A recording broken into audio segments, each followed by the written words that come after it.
The Force binds all things across the galaxy, connecting every living being in an invisible web of energy and destiny. But what happens when a mind from beyond the stars arrives, one that can touch thoughts as easily as a Jedi touches the Force, yet answers to neither light nor dark? The disturbance rippled outward from the works, the industrial underbelly of Coruscant, where few ventured and fewer still returned unchanged. It wasn't a tremor in the Force. Not exactly. The Jedi Temple's meditation chambers registered it as a wrongness, a discordant note in the symphony of life that permeated the galaxy. Master Yoda's ears twitched as he sat in the council chamber, his ancient eyes opening with sudden alertness. "Feel it, do you?" he asked the assembled masters. Mace Windu's expression hardened, his hand instinctively moving toward his lightsaber. A presence, powerful. But it's not Sith. Not exactly. Not Jedi either, Ki-Adi-Mundi added, his concern evident.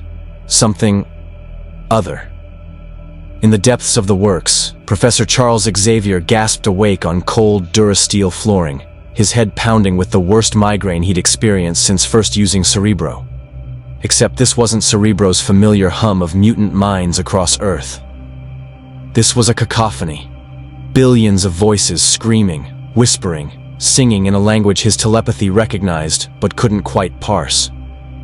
Every consciousness seemed connected to something vast and incomprehensible, an energy field that pressed against his mental shields like an ocean against a dam. He tried to stand. His legs that hadn't supported him in decades, responded. Charles looked down in shock at limbs that worked, that held his weight. The confusion lasted only a moment before another wave of psychic noise drove him to his knees. Too many minds, too much something. Not thoughts exactly, but emotions tangled with an energy signature he'd never encountered. "Focus," he commanded himself, employing the meditation techniques that had taken decades to master. Slowly, methodically, he began constructing filters, sorting the overwhelming input into manageable streams. The voices didn't quiet, but they became distinguishable. He could sense the city around him, levels upon levels of metropolitan sprawl stretching kilometers into the sky. Speeders humming through traffic lanes, beings of 1,000 species going about their lives. And above it all, a temple that blazed like a beacon in his mind's eye, filled with individuals whose thoughts seemed to echo with that strange energy. "Remarkable," Charles whispered, his cultured voice barely audible over the industrial machinery around him. An entire galaxy connected to a psychic field they call the Force. He'd been searching for the source of an anomalous signal detected by Cerebro, a psychic signature that seemed to exist outside normal spacetime. The experimental amplification he'd attempted must have done more than detect the signal. It had pulled him through to its source. Or perhaps the Force itself had reached across dimensions, curious about a mind that could touch it without midi-chlorians. The sound of repulsor lift engines echoed through the industrial canyon.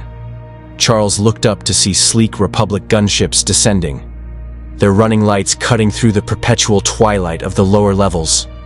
Figures in brown robes leaped from the ships before they'd fully landed, lightsabers igniting in a chorus of humming energy. The Jedi had arrived. Charles raised his hands slowly, projecting calm and peaceful intent as strongly as his battered telepathy allowed. "I mean no harm," he called out.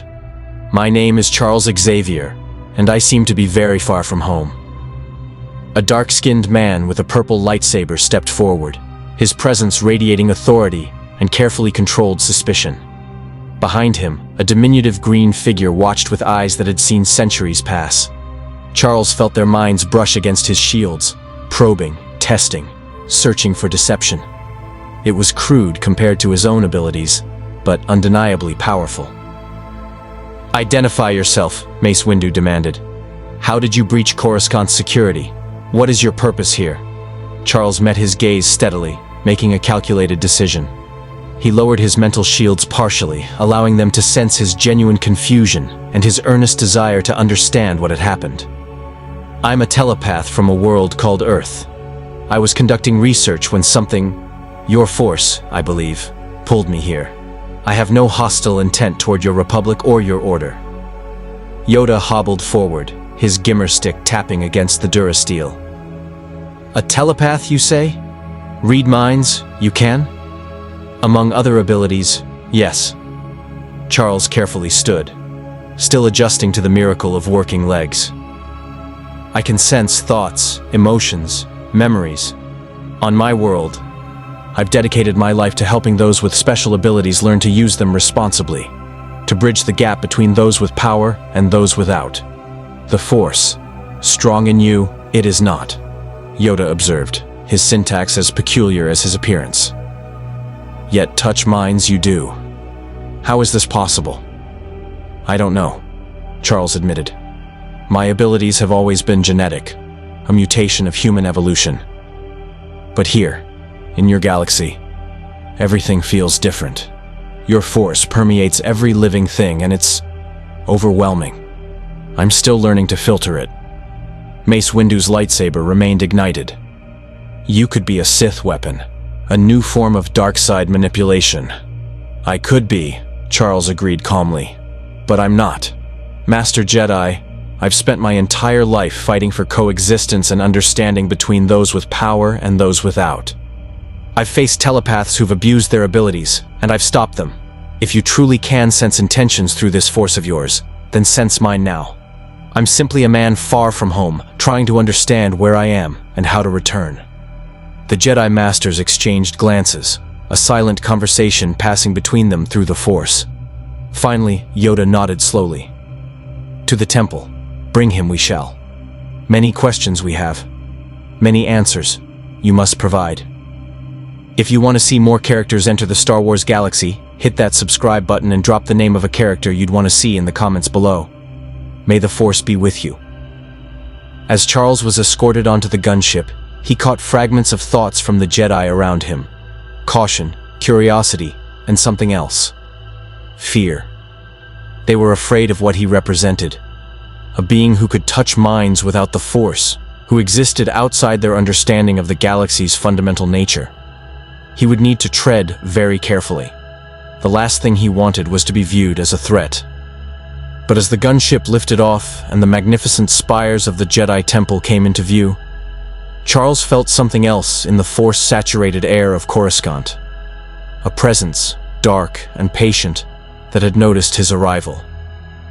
Somewhere in this city of trillions, something ancient and malevolent had just become very interested in the telepath from another universe. The game, Charles realized, had already begun. The Jedi Temple was a monument to millennia of tradition, its 5 spires reaching toward the sky like fingers grasping for enlightenment. Charles Xavier was led through corridors of polished stone and transparent steel, past halls where younglings practiced lightsaber forms under the watchful eyes of instructors. The building hummed with the Force, and now that he'd had time to adjust his mental filters, he could sense it more clearly. A living network of consciousness that connected every Jedi in the temple, like neurons in a vast brain. It was beautiful and terrifying in equal measure. The council chamber was circular, with seats arranged in a ring to emphasize equality among the masters. Charles was brought to the center, very deliberately positioned where all eyes could watch him. Sunlight streamed through tall windows, and he could see the cityscape of Coruscant stretching endlessly in every direction. A planet that was entirely city. The scale of this civilization was staggering. Professor Xavier, Mace Windu began, his tone formal and measured. You claim to be from another world, not another planet in this galaxy, but another dimension? That's the only explanation I have, Charles replied, keeping his mental shields firm but not hostile. He could feel the council members probing at his thoughts, their Force sensitivity allowing them to sense surface emotions, if not specific thoughts. My last memory before arriving here was using a device called Cerebro, a machine that amplifies my telepathic abilities, to investigate an anomalous signal. The next thing I knew, I was waking up in your industrial sector. This Cerebro, Ki-Adi-Mundi interjected. It allows you to touch minds across your entire world? Yes. Every human mind, and those of my particular subspecies, mutants, we call ourselves. Individuals born with genetic variations that grant them extraordinary abilities.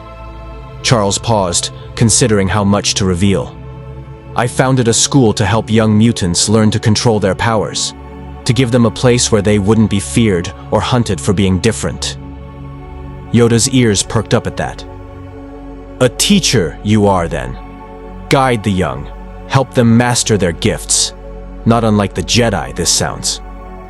The parallel isn't lost on me, Master Yoda. Charles allowed himself a small smile. Though I must admit, our methods differ. I'm not sensing any formal restriction on emotional attachment among your order. The temperature in the room seemed to drop several degrees.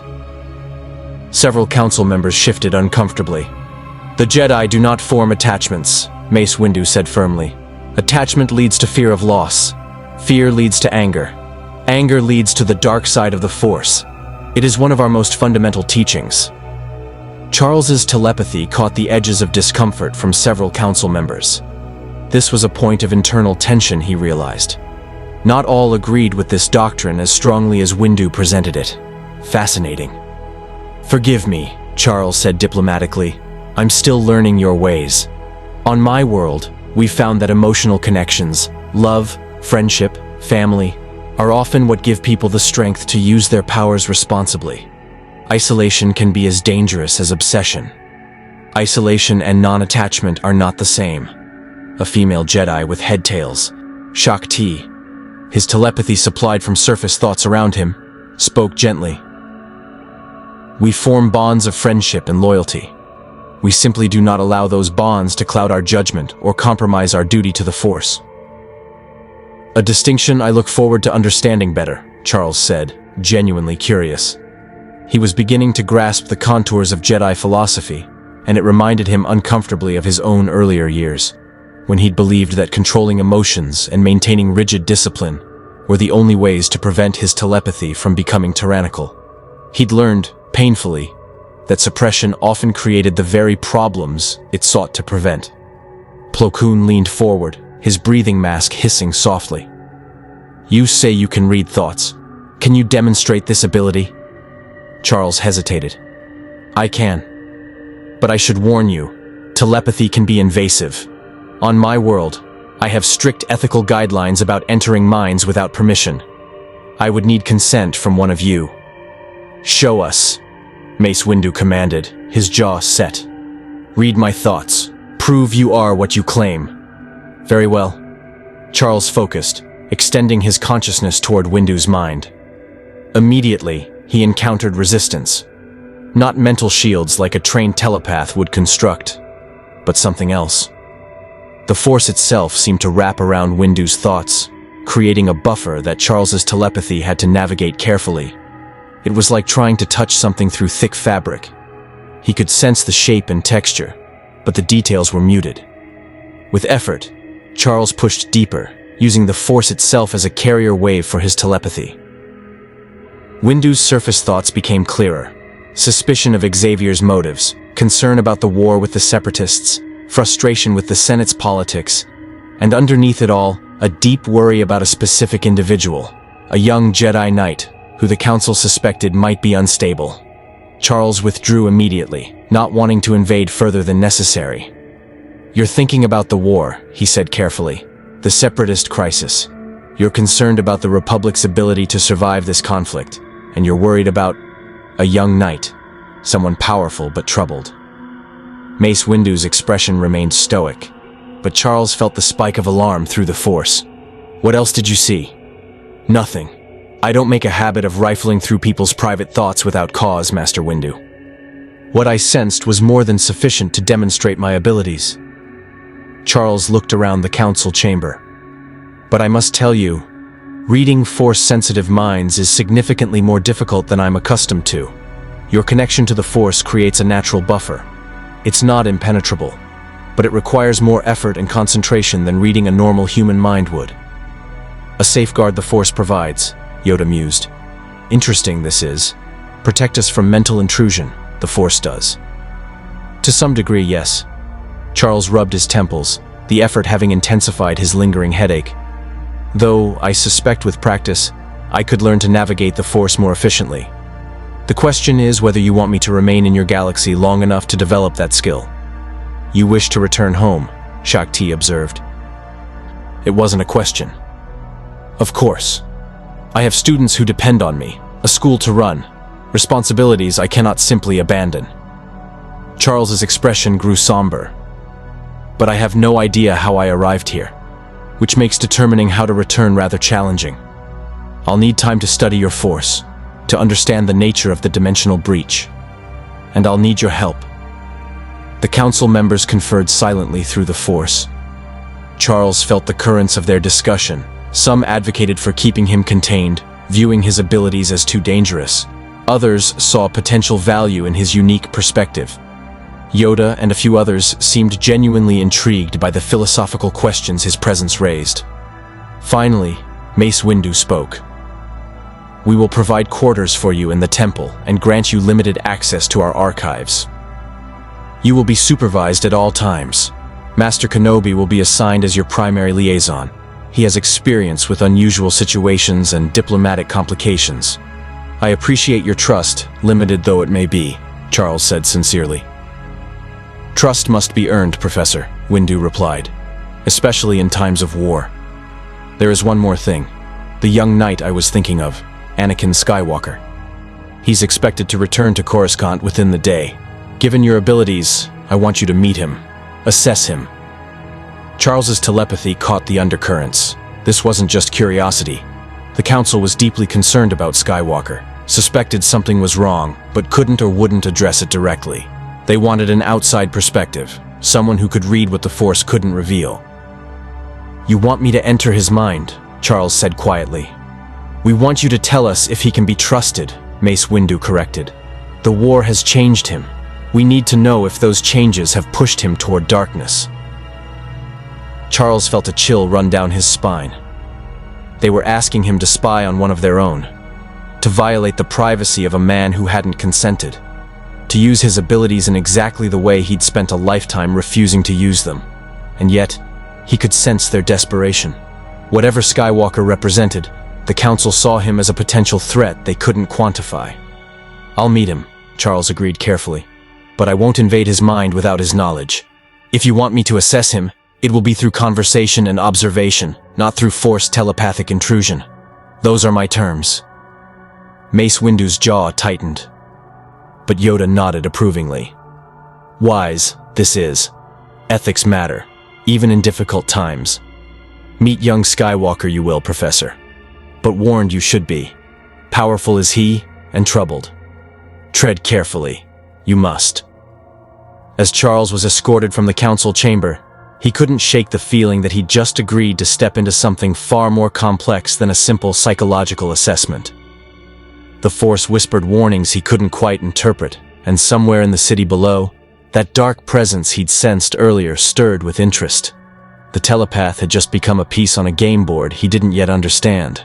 Anakin Skywalker's starfighter screamed through Coruscant's upper atmosphere with the kind of reckless precision that made traffic controllers file formal complaints and earned grudging respect from fellow pilots. He was exhausted, covered in grime from a week-long campaign on the Outer Rim, and desperately wanted to see Padme, though he'd never admit that last part to anyone, especially not to Obi-Wan, who sat in the fighter behind him, no doubt preparing another lecture about patience and protocol. Anakin? Obi-Wan's voice crackled through the comm. The temple has requested your immediate presence upon landing. Apparently we have a guest, someone the council wants you to meet. Another dignitary who needs Jedi protection? Anakin sighed, already dreading whatever tedious assignment awaited him. Can it wait until I've at least had a shower? I suspect this one's different. The council was rather cryptic, which usually means interesting, or dangerous, or both. Anakin brought the starfighter down in the temple hangar with practiced ease, the landing so smooth that R2-D2 beeped approvingly from the socket. As the canopy opened, Anakin felt a familiar presence approaching. Master Windu, whose Force signature always carried that unmistakable note of stern disapproval. But there was something else. Someone else. A presence that felt wrong. Not Sith, not Darkside, but fundamentally other in a way that made Anakin's instincts bristle. Skywalker. Mace Windu greeted him with his usual warmth, which is to say none at all. We need you to meet someone. A visitor from very far away. The man in the hover chair was completely unexpected. Bald, perhaps in his 50s by human standards, dressed in strange clothing that definitely wasn't from any system Anakin recognized. But it was his eyes that caught Anakin's attention.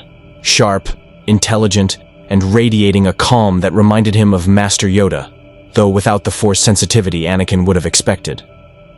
The chair moved with technological sophistication that rivaled the best Republic engineering.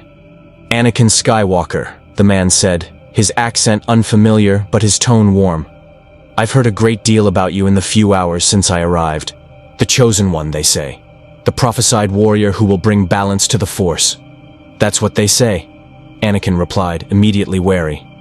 He didn't like how this stranger seemed to look through him, rather than at him. "And you are?" "Charles Xavier. Professor Charles Xavier, though the title seems rather less relevant here than it did on Earth." The man extended his hand in a gesture Anakin recognized as a greeting custom, though not one common in the Republic. Anakin shook it, and in that moment of contact, he felt something probe gently at his mind. Not the Force, but something else. Something that touched his thoughts directly. Anakin jerked his hand back, his other hand instinctively moving toward his lightsaber. "What did you just do?" "My apologies," Charles said, seeming genuinely contrite. "A reflex. I'm a telepath. I can sense thoughts and emotions. I should have warned you before making physical contact, but old habits die hard." "I meant no offense." "Telepath?" Anakin glanced at Mace Windu. "Is that even possible without the Force?" "Apparently so," Windu said dryly. "Professor Xavier comes from another universe entirely. His abilities operate on principles we don't fully understand. The Council thought you two should meet." Anakin studied Charles more carefully, using the Force to probe at the stranger. What he found was confusing.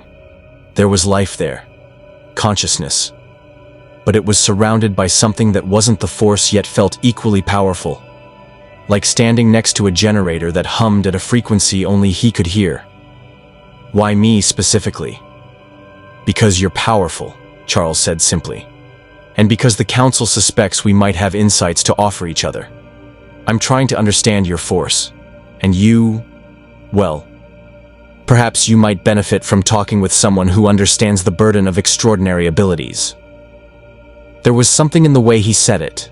No judgment, no expectation, just simple understanding that made Anakin's defensive posture soften slightly. "The Council sent you to psychoanalyze me?" "No. The Council asked me to assess you, but I declined to invade your privacy. This conversation is happening because I'm curious about you, and I suspect you might be curious about me. Nothing more sinister than that." Charles gestured toward the temple gardens. "Walk with me? I'm still adjusting to the miracle of working legs, and I'd like to see more of your remarkable facility." Obi-Wan caught Anakin's eye, giving a slight nod, permission, or perhaps encouragement. Against his better judgment, Anakin found himself agreeing.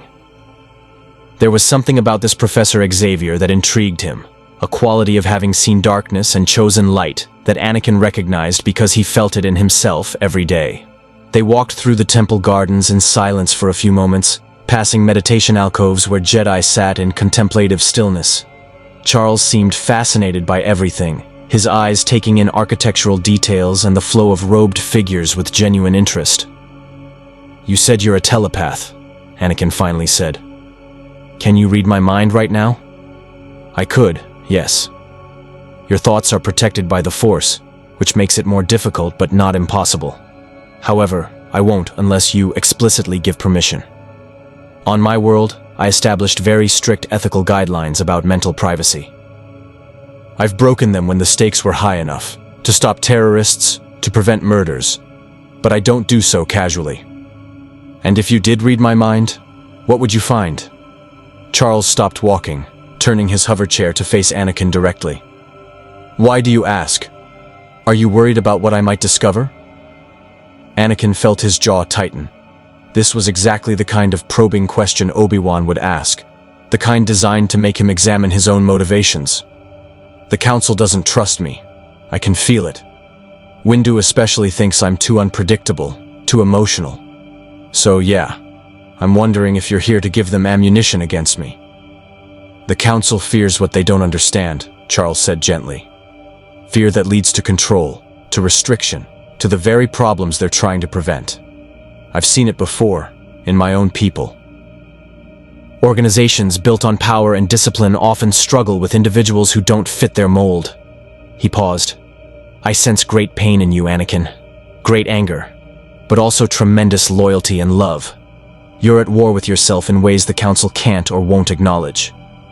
Anakin felt his shields, carefully constructed over years of hiding his relationship with Padme, his fears about his mother's death, his frustration with the Council's restrictions, crack slightly. This stranger saw him, really saw him, in a way that even Obi-Wan often didn't. You don't know anything about me. I know enough to recognize someone carrying burdens they shouldn't have to carry alone. Charles's voice was quiet, almost paternal. I know what it's like to have power that frightens people, to be seen as a weapon rather than a person. To feel like you're constantly one mistake away from becoming the monster everyone fears you might be. Is that what you think I am? A monster waiting to happen? No, Charles said firmly. I think you're a young man trying to do the right thing in impossible circumstances. I think you love deeply, and that love terrifies the Order, because they've convinced themselves that love leads to darkness. And I think you're being pulled in directions you don't fully understand by forces both light and dark. Anakin stopped walking, his hands clenched into fists. How do you know about... I don't need telepathy to recognize a man in love, Anakin. It's written in every tense muscle, every careful deflection. You're hiding something precious, and you're terrified of losing it. Charles met his gaze steadily. The question is, who are you hiding it from, and why? For a long moment, Anakin considered simply walking away, reporting to the Council that this Professor Xavier was dangerous and should be expelled from the temple. But something stopped him. Maybe the genuine concern in the older man's voice, or maybe the desperate need to talk to someone who wouldn't immediately quote Jedi doctrine at him. If I tell you something, Anakin said slowly, can you keep it secret? Even from the Council? That depends on what you tell me. If you're planning harm to innocents, I cannot and will not protect that information. But matters of the heart? Personal struggles? Those I can keep in confidence, yes. Anakin took a deep breath, making a decision that would change everything. I'm married to Senator Amidala. It's been secret for 3 years. The Council can never know because Jedi aren't supposed to form attachments. But I love her, Professor. More than the Order, more than the Force itself. And I have dreams, terrible dreams, that she's going to die, and I won't be powerful enough to save her. Charles's expression shifted from curiosity to deep concern. Dreams or visions? I don't know the difference anymore. I had dreams about my mother dying before it happened. I tried to save her, but I was too late. I found her tortured, broken, and Anakin's voice cracked. I slaughtered the ones who killed her. All of them. Not just the warriors, but everyone in the camp. And I felt nothing but rage. And you fear the same will happen with your wife. I can't lose her, Anakin whispered, the words torn from somewhere deep. I'll do anything to prevent it. Anything. Charles was silent for a long moment, and Anakin could almost feel the telepath's mind working, analyzing, understanding. When he finally spoke, his voice carried a weight of experience and sorrow. Anakin, listen to me very carefully. I've known many people with precognitive abilities, those who can see possible futures. Every single one learned the same hard truth. The future is not fixed. Dreams and visions show possibilities, not certainties. But here's the paradox. Sometimes the very actions we take to prevent a vision are what cause it to come true. Then what am I supposed to do? Just accept it? No. You're supposed to face your fear rather than running from it. You're supposed to trust in the people around you to be honest about your struggles, to let others help carry the weight. Charles's expression grew more intense. But most importantly, you need to be very careful about who offers you solutions. Because in my experience, When someone promises you the power to prevent death itself, they're usually offering a deal that will destroy your soul. Anakin felt something cold settle in his stomach. What are you saying? I'm saying that I sense another presence in your life, Anakin. Someone who's been whispering in your ear, offering you exactly what you want to hear. Someone who understands your fears and is feeding them. Charles leaned forward. You're being manipulated. And if you can't see it, then you're already further along that dark path than you realize. You're wrong, Anakin said, but his voice lacked conviction. Because somewhere deep down, he knew Charles wasn't wrong. He'd felt it himself, the way Chancellor Palpatine always seemed to understand him perfectly, to offer sympathy when the Council offered only restriction, to suggest that greater power was the solution to every problem. I hope I am wrong, Charles said softly. But Anakin, if I'm right, then we need to work together. Because whoever's manipulating you isn't just your enemy. They're an enemy to everything this Republic stands for. Will you let me help you? Anakin looked into the telepath's eyes and saw genuine concern, not judgment. For the first time in years, he felt like someone actually wanted to help him rather than control him. What would you need to do? Let me into your mind, carefully, with your permission.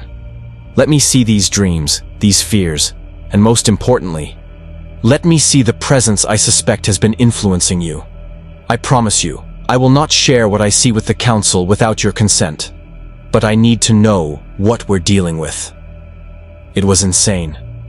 Trusting a stranger from another universe, letting him rifle through the most private corners of his mind. But looking at Charles Xavier, Anakin felt something he hadn't felt in a long time. Hope.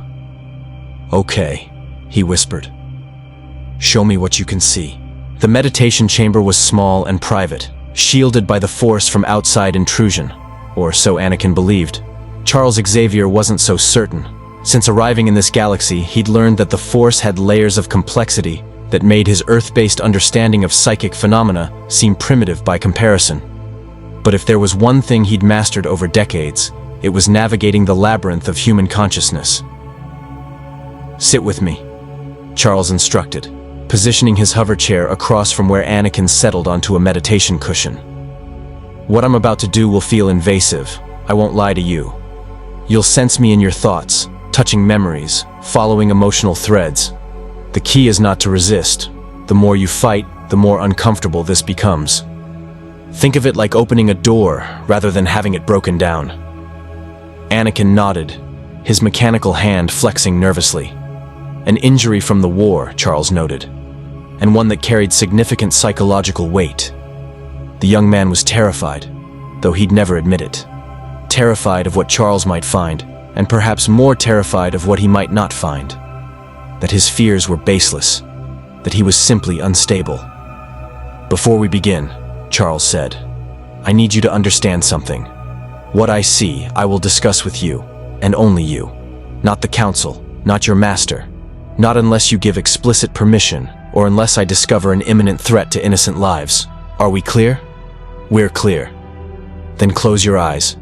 Take 3 deep breaths, and when you're ready, lower your mental defenses, whatever you use to shield your thoughts from other Force sensitives, and let me in. Charles reached out with his telepathy, feeling for the contours of Anakin's consciousness. The Force wrapped around the young man like a cocoon of living energy, and Charles had to use it as a carrier wave, letting his telepathy flow through the Force rather than fighting against it. It was becoming easier with practice, this merging of his abilities with the galaxy's fundamental energy field. The first layer of Anakin's mind was chaos, a storm of conflicting emotions, recent memories of battle, exhaustion, and underneath it all, a bone-deep fear. Charles pushed deeper, following the threads of anxiety toward their source. A woman's face, beautiful and kind. Padme. She's gasping, dying in childbirth while Anakin watches helplessly. I love you, she whispers, and then she's gone. The vision hit Charles with the force of a physical blow. This wasn't just a fear, it was a precognitive flash, the kind his old friend Destiny had experienced back on Earth. Anakin had genuine precognitive abilities, likely amplified by the Force, and they were showing him a possible future. No wonder the young man was desperate.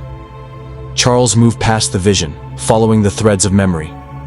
He found Anakin's childhood. Slavery on a desert world. A mother's love. The promise of becoming something greater. Then separation from that mother. Training among the Jedi who valued discipline over compassion. And always, the sense of not quite fitting. Of being too emotional. Too attached. Too human for an order that demanded transcendence. Deeper still, the mother's death. Charles braced himself and experienced the memory as Anakin had lived it. Finding Shmi Skywalker tortured and broken, holding her as she died, and then the rage. Oh, the rage. It wasn't just anger, it was a supernova of hate and pain that transformed Anakin into something monstrous. Charles saw through Anakin's eyes as he slaughtered the Tusken Raiders, felt the dark side singing in his veins, offering power and release. And underneath it all, a whisper. A presence that had been there, in that moment of darkness, encouraging him. Not forcing, never forcing, but suggesting that this was natural, that this was right, that power was the answer to helplessness. Charles followed that presence backward through Anakin's memories like following a spider's web to its source. It was subtle. Brilliantly subtle. A word here, a gesture there, always offering sympathy and understanding. Always suggesting that the Jedi were too restrictive, that greater power was achievable, that the ends justified the means. The presence had a face. Chancellor Palpatine. Charles's consciousness recoiled as he touched the edges of memories involving the Chancellor. The man's mind, even in second-hand memory, felt like touching ice and fire simultaneously. There was a darkness there, a void that consumed light. Yet Anakin saw only a grandfatherly figure who believed in him when the Council did not. They fear your power, young Skywalker. They fear what you might become. But I see your potential. Together, we could bring order to the galaxy. Charles pulled back from that particular memory thread before he could be noticed. If the Chancellor was who Charles suspected, then even psychic reconnaissance could be dangerous. Instead, he examined the recent dreams, the visions of Padmé's death. They were vivid, detailed, and crucially, they were increasing in frequency. Someone was making sure Anakin remained terrified, kept on the edge of desperation. But there was something else, something Charles almost missed. A thin thread of manipulation that led not to Palpatine, but to the Jedi Council itself. Their refusal to promote Anakin to Master despite his skills, their constant criticism, their inability to provide emotional support, it was driving him toward the Chancellor, isolating him from the very people who should have been his anchors. They were creating their own worst fear through their actions. Charles began to withdraw, but not before leaving something behind, a psychic anchor, a small construct in Anakin's mind that would allow the young Jedi to contact him telepathically if needed. A lifeline, should things get desperate. He opened his eyes to find Anakin staring at him, tears running down the young man's face. "You saw everything," Anakin whispered. Not a question, but a statement thick with shame and fear. Charles leaned forward, his expression gentle but grave. "I saw a young man who has been failed by almost every institution meant to protect him. I saw genuine love, profound loyalty, and yes, darkness. But Anakin, the darkness isn't inherent to you. It's been cultivated, encouraged, fed by someone who understands exactly which fears to exploit." "The Chancellor," Anakin's voice was hollow. "You think he's manipulating me? I know he is. The pattern is unmistakable once you see it from the outside. Every interaction designed to isolate you from the Jedi, to make you feel misunderstood, to offer power as the solution to every problem. Anakin, how much do you actually know about Palpatine's past? His history before becoming senator, then chancellor?" Anakin frowned, wiping his face with the back of his hand. "He's from Naboo. He's been a public servant his whole life. He stopped, realizing he actually didn't know much at all. "He's my friend. He's been there for me when no one else was." That's called grooming, Charles said bluntly. I've seen it countless times. A manipulator identifies someone vulnerable, offers exactly what they need emotionally, creates dependency, and then slowly, methodically, reshapes their worldview. By the time the victim realizes what's happened, they're so invested in the relationship that they can't see the truth. You're wrong. But Anakin's protest was weak, his mechanical hand clenching and unclenching. The Chancellor has helped the Republic through the war. He's kept things together when the Senate wanted to fall apart. The Jedi trust him. Do they? Charles challenged. Or do they tolerate him because they have no choice? Anakin, I've only been in this galaxy for hours, and even I can sense the political dynamics at play. Palpatine has amassed emergency powers during this war, powers that no single individual should hold in a democracy. The Jedi are concerned but feel powerless to act. Does that sound like trust to you? Anakin stood abruptly, pacing the small meditation chamber like a caged Nexu. Even if you're right, even if he's been manipulating me, what am I supposed to do? He's the Supreme Chancellor. He has the loyalty of the Senate, the military, half the galaxy. And besides, if he's the only one who can teach me how to save Padme... Stop. Charles's voice cut through Anakin's spiral with telepathic force, projecting calm directly into the young man's mind. Listen to yourself. You're already justifying potential evil because it promises you what you want. That's exactly how good people become monsters, Anakin. One compromise at a time. Anakin spun to face him, anger flashing in his eyes. You don't understand what it's like to love someone so much that losing them would destroy you. You sit in your chair, analyzing everyone like they're puzzles to solve, but you've never... I was paralyzed saving the life of someone I loved, Charles interrupted quietly. Her name was Moira McTaggart. An accident involving an alien entity left me unable to walk, and I've spent decades in this chair. So don't presume to lecture me about sacrifice or love, young man. I understand both intimately. The anger drained from Anakin's face, replaced by shame. I'm sorry. I didn't... It's fine.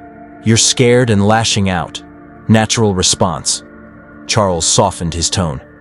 But Anakin, here's what you need to understand about precognitive visions. They show possibilities, not certainties.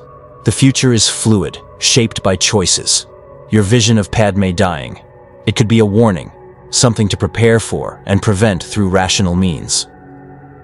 Or it could be a self-fulfilling prophecy, where your desperate attempts to save her become the very thing that destroys her. How am I supposed to know the difference? You trust the people who actually care about you. You stop making decisions based on fear. And most importantly, you stop listening to anyone who promises you impossible power in exchange for small moral compromises. Charles held Anakin's gaze. The Chancellor has been promising you things, hasn't he? Hints about Sith abilities, knowledge the Jedi supposedly hide from you? Anakin's silence was answer enough. There's a story from my world, Charles continued. A cautionary tale about a man who made a deal with the devil to save his love. The devil kept his word. She was saved from her illness. But the man had sacrificed so much of himself to gain that power that when she looked at him, she no longer recognized the person she loved. He'd saved her body but lost his soul. Do you understand what I'm telling you? That some prices are too high, Anakin whispered. That some prices transform you into something your loved ones would never want you to become. Charles reached out, and Anakin took his hand without hesitation this time. You asked me what you should do. Here's my advice. Tell Padme about the visions. Stop carrying this burden alone. Work with her, with Obi-Wan if you trust him, to find rational solutions.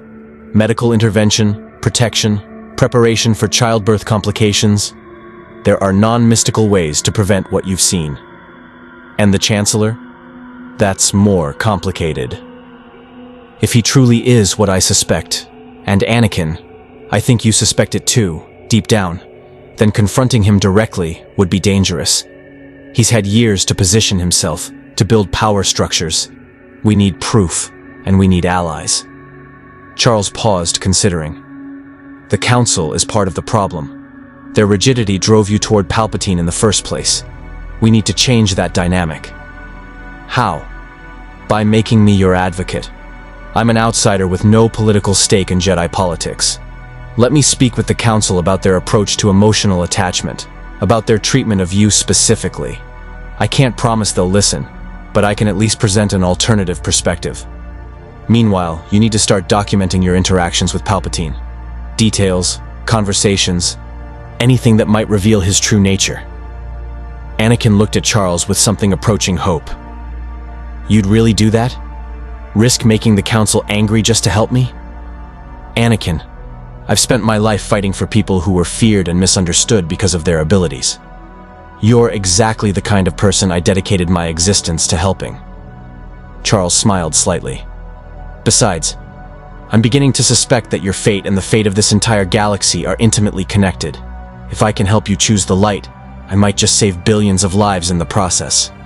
No pressure then, Anakin said with a weak laugh. Indeed. Charles released his hand and maneuvered his hover chair toward the chamber's exit. One more thing. I left a psychic anchor in your mind. Don't panic, it's not invasive. Think of it as a telepathic comlink. If you need to reach me urgently, just think my name and focus on that connection. I'll hear you regardless of distance. That's actually pretty useful. I have my moments. Charles paused at the doorway. Anakin, I know trust is difficult for you right now. You've been betrayed by institutions, by your own expectations, by a galaxy that keeps asking you to be something you're not. But I'm asking you to trust me now. Not blindly. I've shown you what I can do, and I've promised you transparency. Trust that I want to help, and that together, we might find a way through this that doesn't end in tragedy. Anakin stood silent for a long moment, the weight of decisions pressing down on him. Finally, he nodded. Okay, Professor. I'll try. But if Padme dies because I listened to you instead of... then I'll bear that responsibility with you, Charles said firmly. But she won't die, Anakin. Not if we're smart, not if we work together, and not if we refuse to let fear make our choices for us. After Anakin left the chamber, Charles sat alone in the darkness, his telepathy extended across the vast city planet. He could sense millions of minds, the ebb and flow of a galactic civilization at war. And somewhere out there, he felt it again, that dark, patient presence that had noticed his arrival. Palpatine. It had to be. The name carried weight in the Force, a shadow that stretched across the future like a stain. Charles had encountered evil before. Magneto's righteous extremism, the Shadow King's malevolence, Apocalypse's genocidal philosophy. But this felt different. This felt calculated, ancient, and utterly devoid of the passions that typically drove villains. This was evil as patient strategy, evil that could wait generations to achieve its goals. Charles activated his hover chair and began making his way toward the council chambers. He'd promised Anakin he would advocate for him, and he intended to keep that promise. But more than that, he needed to understand the Jedi Order's blindness. How could an organization of Force-sensitive precognitives fail to see that one of their own was being groomed by darkness? How could they miss the Sith Lord operating in plain sight? The answer, Charles suspected, was that they weren't looking for external threats. They were too focused on controlling their own members, on preventing individual Jedi from falling to darkness through rigid adherence to doctrine. They'd built a prison of their own fears and called it enlightenment. He'd seen similar patterns in humanity's response to mutants, fear leading to control, control leading to resentment, resentment leading to exactly the violent outcomes everyone feared in the first place. It was a cycle that could only be broken by trust, by genuine understanding, and by the courage to change institutional thinking. Whether the Jedi Council possessed that courage remained to be seen. As Charles navigated the temple corridors, he felt the psychic anchor he'd left in Anakin's mind, a thread of connection that would allow him to monitor the young man's emotional state from afar. Not invasive surveillance, but a safety net. If Anakin's fear spiked, if he made contact with Palpatine, if he started down that dark path Charles had glimpsed in his memories, Charles would know, and he would intervene, even if it cost him everything, because that's what Charles Xavier did. He saved people, one broken soul at a time, and he refused to believe that anyone was beyond redemption. Not Magneto, Not Anakin Skywalker. Not even the Jedi Order itself. The Force whispered around him as he moved, and for the first time since arriving in this strange galaxy, Charles felt it not as noise or interference, but as something almost familiar. A network of consciousness, not unlike the telepathic plane he navigated on Earth. Different in nature, but similar in structure. Perhaps, Charles thought, he wasn't as foreign to this galaxy as he'd believed. Perhaps his presence here wasn't an accident at all, but something the Force itself had orchestrated. A different perspective arriving at precisely the moment when the galaxy needed someone who could see beyond light and dark, beyond Jedi and Sith, to the simple human truth that everyone, even chosen ones, needed compassion, understanding, and the freedom to choose their own destiny. The game board was set. The pieces were in motion. And Charles Xavier, telepath from another universe, had just become a player in the greatest cosmic conflict this galaxy had ever known. The question was, would his intervention save Anakin Skywalker, or would it accelerate his fall into darkness? Only time, and the Force, would tell. The Jedi Council chamber felt different when Charles Xavier entered this time, the air thick with tension that even his non-Force-sensitive mind could perceive. All 12 Masters were present, their attention focused entirely on him as Mace Windu gestured for him to take position in the center of the circle. Anakin stood beside Obi-Wan near the periphery, his presence requested as well, though Charles suspected it was more about observation than participation. "Professor Xavier," Windu began, his tone formal and cold. "We've reviewed the security recordings from the meditation chamber. While we cannot hear what was discussed, it's clear that you engaged in extensive telepathic contact with Knight Skywalker. This was specifically against our instructions." Charles met his gaze evenly. "With respect, Master Windu, you asked me to assess Anakin. You cannot simultaneously demand evaluation and forbid the tools necessary to conduct that evaluation. I used my abilities with his explicit consent, which is more than can be said for how the Council has been probing his emotional state through the Force without his knowledge." Several Council members shifted uncomfortably. Charles felt their surprise through his telepathy. They hadn't expected him to go on the offensive. "The Force guides us," Ki-Adi-Mundi said defensively. "We sense disturbances as a natural consequence of our connection. That is not the same as invasion." "Isn't it?" Charles challenged. "You sense Anakin's fear, his anger, his doubts. You judge him for these emotions but offer no support in managing them. You demand he suppress fundamental human responses while providing no healthy outlets for processing trauma. On my world, we call that psychological abuse. You overstep." Mace Windu's voice dropped dangerously. "You've been in our galaxy for one day and presume to lecture us on 10,000 years of Jedi tradition?"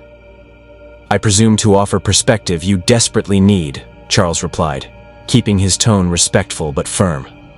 "Master Windu, I've spent decades working with young people who possess extraordinary abilities. I've seen what happens when institutions prioritize control over compassion, when fear of corruption leads to oppressive restrictions. You don't prevent darkness by denying light.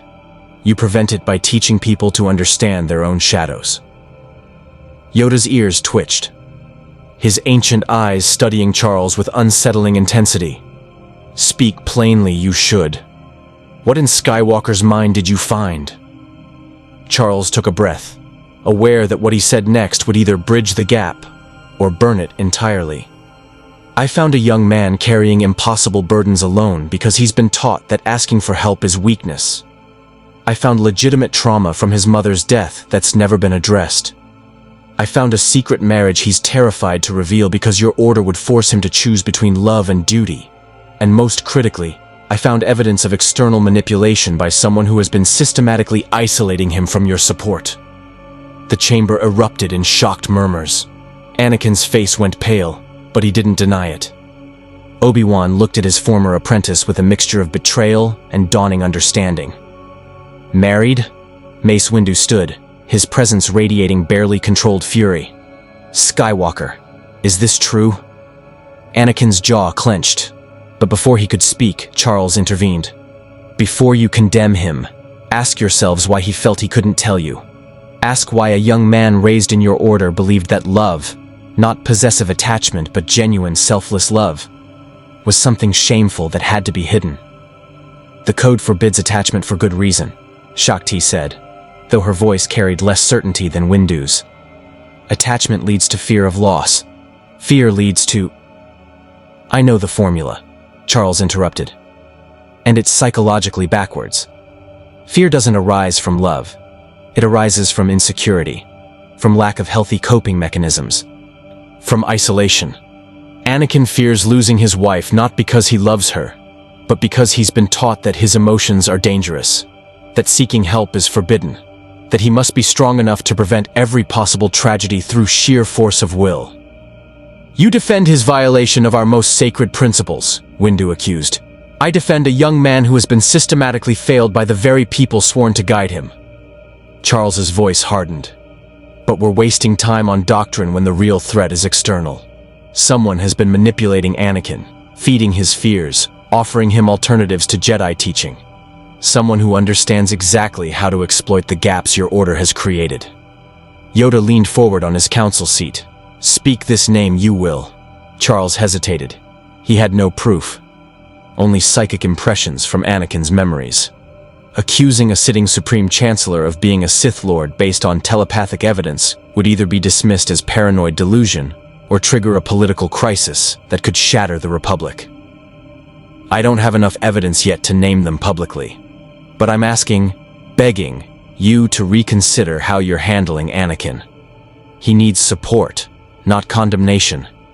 He needs honest conversation, not surveillance. He needs to know that his humanity isn't a flaw to be corrected. Obi-Wan stepped forward, his voice strained. Anakin, why didn't you tell me about any of this? Anakin finally spoke, his voice rough with emotion. Because every time I tried to talk about my feelings, you quoted the code at me. Let go of what you fear to lose, Anakin. Your focus determines your reality. Anakin.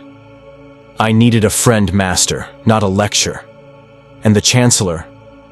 He stopped, glancing at Charles. The Chancellor offered him exactly what you didn't, Charles finished. Understanding. Validation. And very carefully, very subtly, an alternative philosophy that made the dark side seem reasonable. The silence that followed was deafening. Finally, Yoda spoke, his voice heavy with centuries of wisdom and perhaps regret. Failed you, we have, young Skywalker. See this now, I do.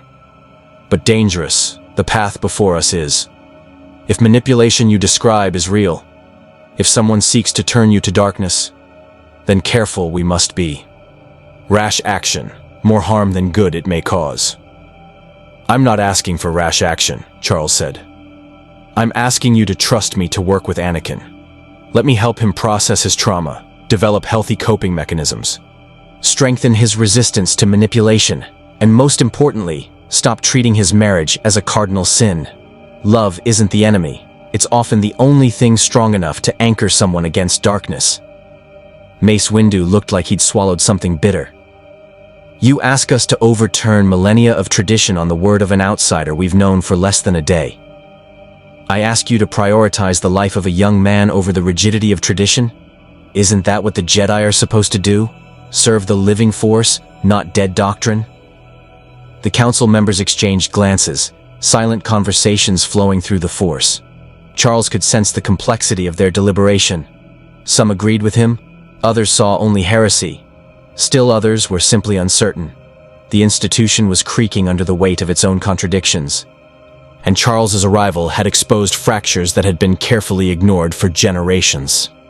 Finally, Yoda thumped his Geimer stick on the floor. A trial period, there will be. Continue working with Skywalker, you may, Professor Xavier. But supervised, you will be. Master Kenobi, your responsibility this is. Watch them both, you will. Report to the Council. You must. It wasn't trust, but it was permission. Charles nodded his acceptance. Thank you, Master Yoda. I promise you won't regret this. Regret it, I already do, Yoda said. But there was a glimmer of something in his ancient eyes. Hope, perhaps, or just curiosity about where this unprecedented path might lead. Dismissed, you all are. Much to consider. The Council has. As they exited the chamber, Obi-Wan fell into step beside Anakin and Charles, his expression troubled. "Anakin, we need to talk. Properly talk, without the code between us. Professor Xavier is right. I've failed you as a master and as a friend." Anakin looked at his former master with surprise and cautious hope. "Obi-Wan, not now. Tonight. My quarters. We're going to have the conversations we should have had years ago." Obi-Wan glanced at Charles.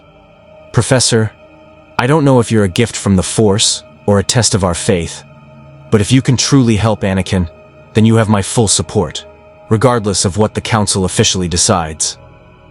Charles inclined his head in respect. "That's all I ask, Master Kenobi."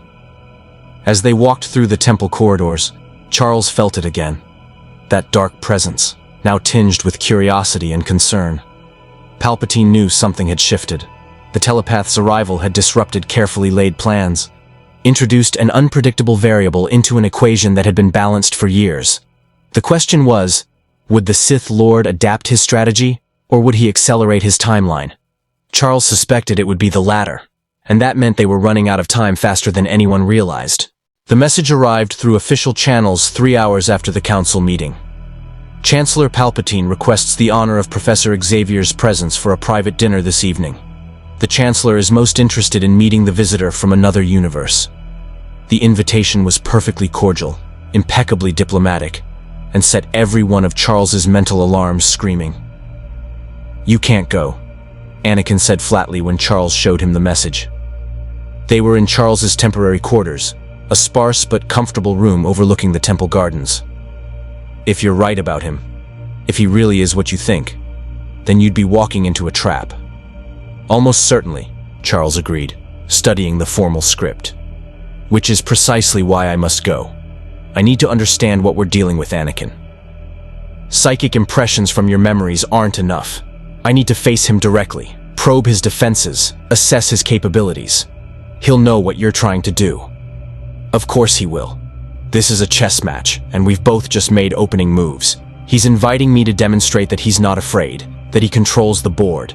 Declining would show weakness." Charles looked up at Anakin. "But I want you to do something for me. Use that psychic anchor I left in your mind. Monitor our connection throughout the evening. If something goes wrong, if I send a distress signal, you get Obi-Wan and the Council immediately." "What if he kills you?" Charles smiled grimly. "Then you'll know for certain that your Chancellor is a Sith Lord, won't you? Rather definitive proof, all things considered." "That's not funny, Professor." "No, it's not." Charles's expression sobered. "But Anakin, I've faced powerful telepaths before, beings who could crush minds like insects. I've survived the Shadow King, resisted Emma Frost, and stalemated Cassandra Nova. I'm not helpless, even against a Sith. My mind is my fortress, built over decades of discipline and experience. If Palpatine tries to attack me psychically, he'll find I'm not an easy target." Anakin paced the small room, his mechanical hand flexing unconsciously. "I should come with you." "Absolutely not. If Palpatine is grooming you as I suspect, having you present would give him too much leverage. He'd use our dynamic against both of us, force you to choose sides in the moment. No, I go alone, but I go prepared." That evening, Charles arrived at the Chancellor's office in the Senate building via diplomatic speeder, escorted by temple guards who would wait outside. The office was opulent, rich fabrics, ancient artifacts, and tall windows that offered a panoramic view of Coruscant's endless cityscape. And there, behind a massive desk, sat Chancellor Palpatine. The man was unremarkable at first glance, aging, grandfatherly, with a politician's practiced smile. But Charles's telepathy immediately registered the wrongness. Where most minds radiated thoughts and emotions like heat from a fire, Palpatine's consciousness was shrouded, hidden behind shields so sophisticated that Charles could barely sense the mind beneath. It was like looking at a hologram. You could see the surface, but the substance was elsewhere. "Professor Xavier," Palpatine rose with surprising grace for a man of his apparent age. "What an extraordinary pleasure. Please sit. I've arranged a modest meal from your homeworld, or at least, what our archives suggest your homeworld's cuisine might resemble. Charles maneuvered his hoverchair to the indicated position, noting the strategic placement. Palpatine would remain backlit by the windows, making his expressions harder to read. Classic manipulation technique. You're very kind, Chancellor. Though I must admit curiosity about how you accessed information about Earth when I've only just arrived. The Force works in mysterious ways, Professor, and I have resources that occasionally surprise even me. Palpatine's smile never reached his eyes. But tell me, how are you finding our galaxy? The Jedi Temple must seem quite foreign to someone of your unique perspective. The temple is fascinating, Charles said carefully, his telepathy probing gently at Palpatine's shields. They didn't budge. In fact, they seemed to adapt, shifting to counter his efforts. Impressive. Though I confess some concern about their philosophical approach to emotional regulation. Ah yes, the Jedi and their sacred code.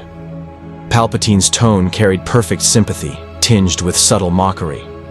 Admirable in its idealism, perhaps less so in its practical application. They demand perfection from beings who are, ultimately, imperfect. Don't you find that somewhat cruel? The word choice was deliberate, Charles noted, testing his response, gauging his alignment. I find it counterproductive. Suppression creates pressure. Pressure creates explosions. Better to teach healthy expression and integration. Precisely my thinking, Palpatine said, leaning forward with apparent enthusiasm. I've often said the Jedi would better serve the Republic if they acknowledged the full spectrum of sentient experience.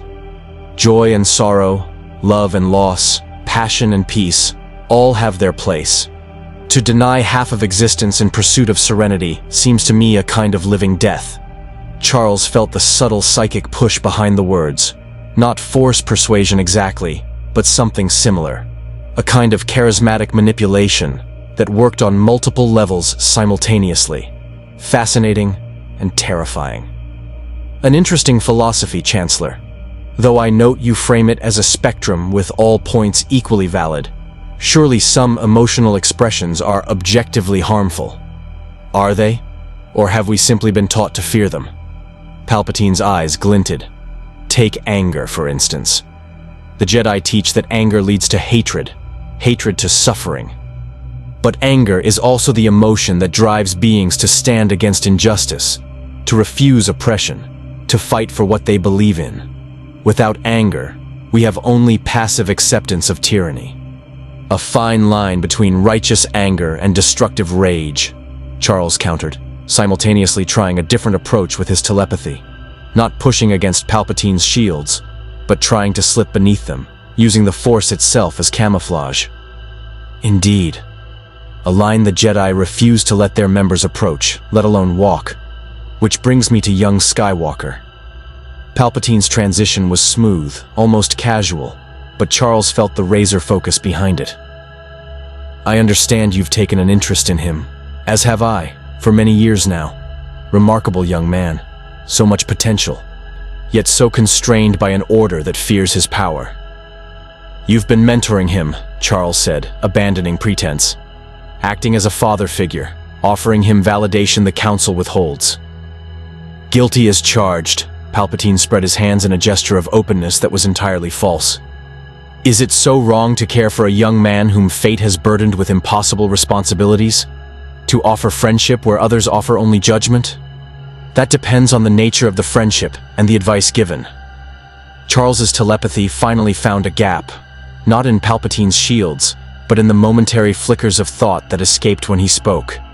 What he sensed made his blood run cold. Palpatine's mind, in those brief glimpses, was a void filled with malice so pure, it transcended simple evil. This wasn't a man corrupted by darkness. This was darkness wearing a man's face. I offer Anakin perspective, Palpatine said, his voice dropping to something more intimate. I teach him that power need not be feared. That the Force, in all its manifestations, is a tool to be used by those strong enough to wield it. Light, dark. These are simply descriptions of methodology, not morality. And you would have him embrace the dark side. Charles abandoned all pretense now. You would corrupt him, turn him into a weapon for your own purposes. The temperature in the room seemed to drop. Palpatine's grandfatherly expression remained, but something predatory flickered behind his eyes. Such accusations, Professor? Based on what evidence? Telepathic suppositions? The paranoid imaginings of a foreigner who understands nothing of our galaxy's complexities? Based on patterns I've seen countless times before. Based on the psychic signature of manipulation in Anakin's memories. Based on the fact that your mind is shielded with a sophistication that suggests abilities far beyond what any normal politician should possess. Charles met his gaze steadily. You're a Sith Lord, Chancellor. I don't know your true name, but I know what you are. For a long moment, Palpatine simply stared at him. Then slowly, he began to laugh, a sound that started grandfatherly and warm, but gradually shifted into something cold and ancient. Remarkable. Truly remarkable. You've been in this galaxy for less than 2 days, and you've already deduced what the Jedi Council, with all their vaunted wisdom and force sensitivity, have failed to see for 13 years. Tell me, Professor Xavier, does your telepathy allow you to appreciate the irony? The admission sent chills down Charles's spine. The Council needs to know. The Council suspects nothing, because I have ensured they suspect nothing. Every vision they receive, I have filtered. Every intuition they follow, I have shaped. I am the storm they cannot see, because I am the eye around which it forms. Palpatine stood, moving toward the windows. But you, Professor, you are an unexpected complication. Your abilities operate outside the Force, which makes you difficult to predict and impossible to manipulate through traditional means. So you invited me here to what? Kill me? That seems rather obvious, even for a Sith Lord. Kill you? Palpatine turned, and now his face showed genuine amusement. Why would I kill a potential asset? You have abilities I've never encountered, Professor Xavier. The power to touch minds directly, to reshape thoughts, to control consciousness itself. Imagine what we could accomplish together. The Jedi would fall before they even knew they'd been conquered. The Republic would accept any transformation we desired. A new order, built on the foundations of power rather than weak democratic principles. Charles felt the dark side pressing against his mind now. Not attacking, but offering. Whispering of possibilities, of solutions to problems that had plagued him for years. He could end the clone war with a thought. Could make the Senate accept mutant rights on Earth if he ever returned. Could ensure that no one ever feared telepaths again. All he had to do was say yes, embrace the power being offered. Accept that the ends justified the means. It was seductive in ways that terrified him because part of him, the part that had once built Cerebro to find and conscript young mutants without their consent, the part that had occasionally violated minds for the greater good, wanted to accept. No, Charles said, his voice shaking slightly with the effort of refusal. I've walked that path before, Chancellor. I've made the mistake of believing that my wisdom justified controlling others. I won't make it again. Not for you, not for anyone. Palpatine's expression hardened. Then you've made yourself an enemy, Professor. And I do not tolerate obstacles to my design. Then we're at an impasse. You can't kill me without revealing yourself. The Jedi would investigate, and even you can't control everything. But I can't expose you without proof that the Republican Council will accept. So what now? Now? Palpatine smiled, and it was the smile of a predator that had just spotted prey walking into a trap. Now we see which of us can reach Anakin Skywalker first. I've spent years preparing him, Professor. Years of careful manipulation, of cultivating his fears, of ensuring that when the moment comes, he will have only one path available. You think a few conversations and some gentle telepathy can undo my work? You're welcome to try. Charles felt the psychic anchor to Anakin suddenly flare. Not distress, but awareness. Anakin was listening through their connection, hearing every word. Good.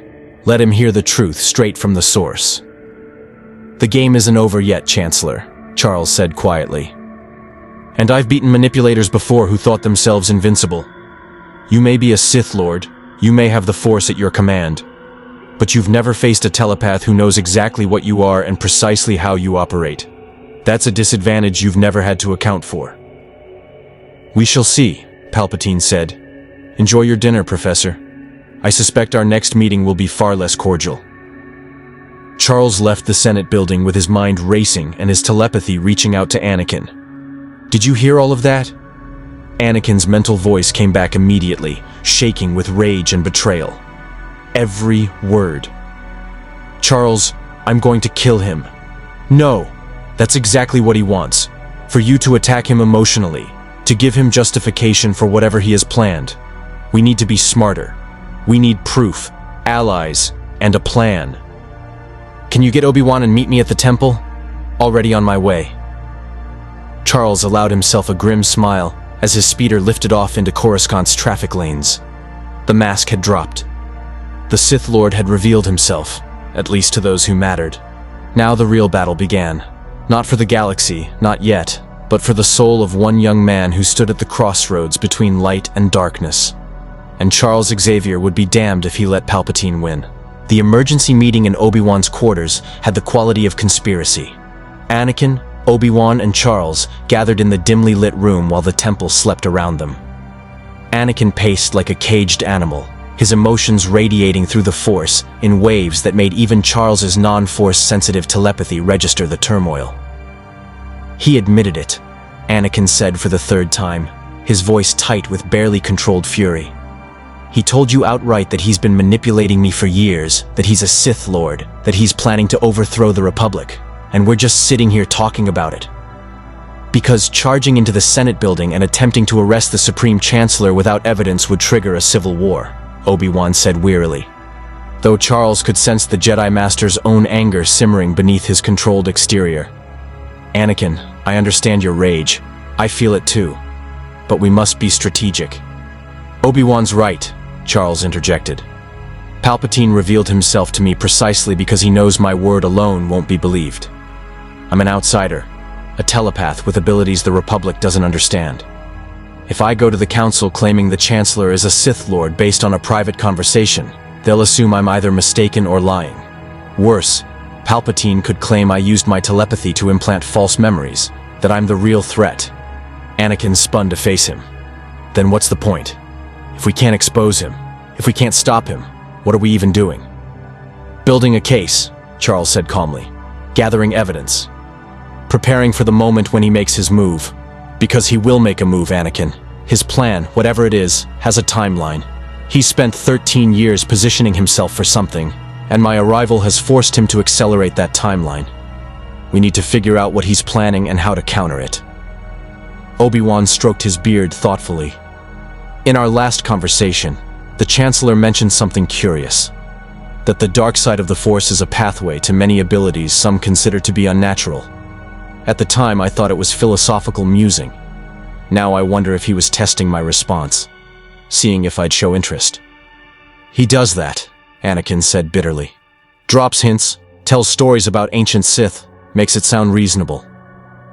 He told me about Darth Plagueis once, a Sith Lord who could supposedly influence the midi-chlorians to create life and prevent death. He said Plagueis could save people from dying. Charles's telepathy caught the spike of desperate hope beneath Anakin's anger. This was it, the hook Palpatine had planted. And you're having visions of Padme dying so naturally you want to learn this power to save her. Anakin's shoulders slumped. Yes, I know it's a trap. I know he's manipulating me. But Charles, what if the power is real? What if there actually is a way to prevent her death? And I don't take it because I'm too proud or too afraid of the dark side. How do I live with that? By accepting that some things are beyond your control, Obi-Wan said gently. And by trusting that love doesn't require the corruption of your soul to prove itself. Anakin, if this power Palpatine promises even exists, the price will be higher than you can imagine. I've seen what the dark side does to those who embrace it. They become shells, consumed by their own hunger for power. But what if I could use it just once? Just to save her, and then turn back? That's not how addiction works, Charles said quietly.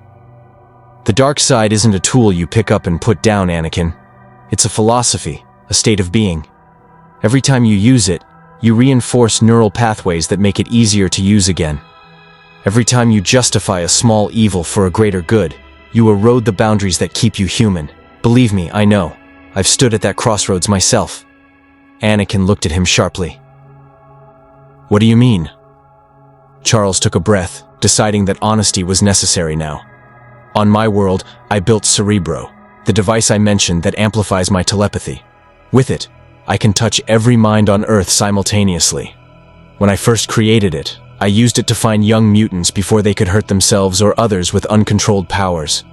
I told myself it was for their protection, for the greater good. But really? I was invading their privacy, marking them without consent, controlling their destinies before they even knew they had choices. That sounds reasonable, though, Anakin said, confused. You were helping them.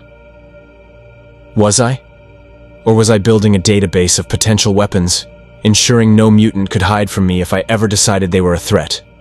The road to tyranny is paved with reasonable justifications, Anakin.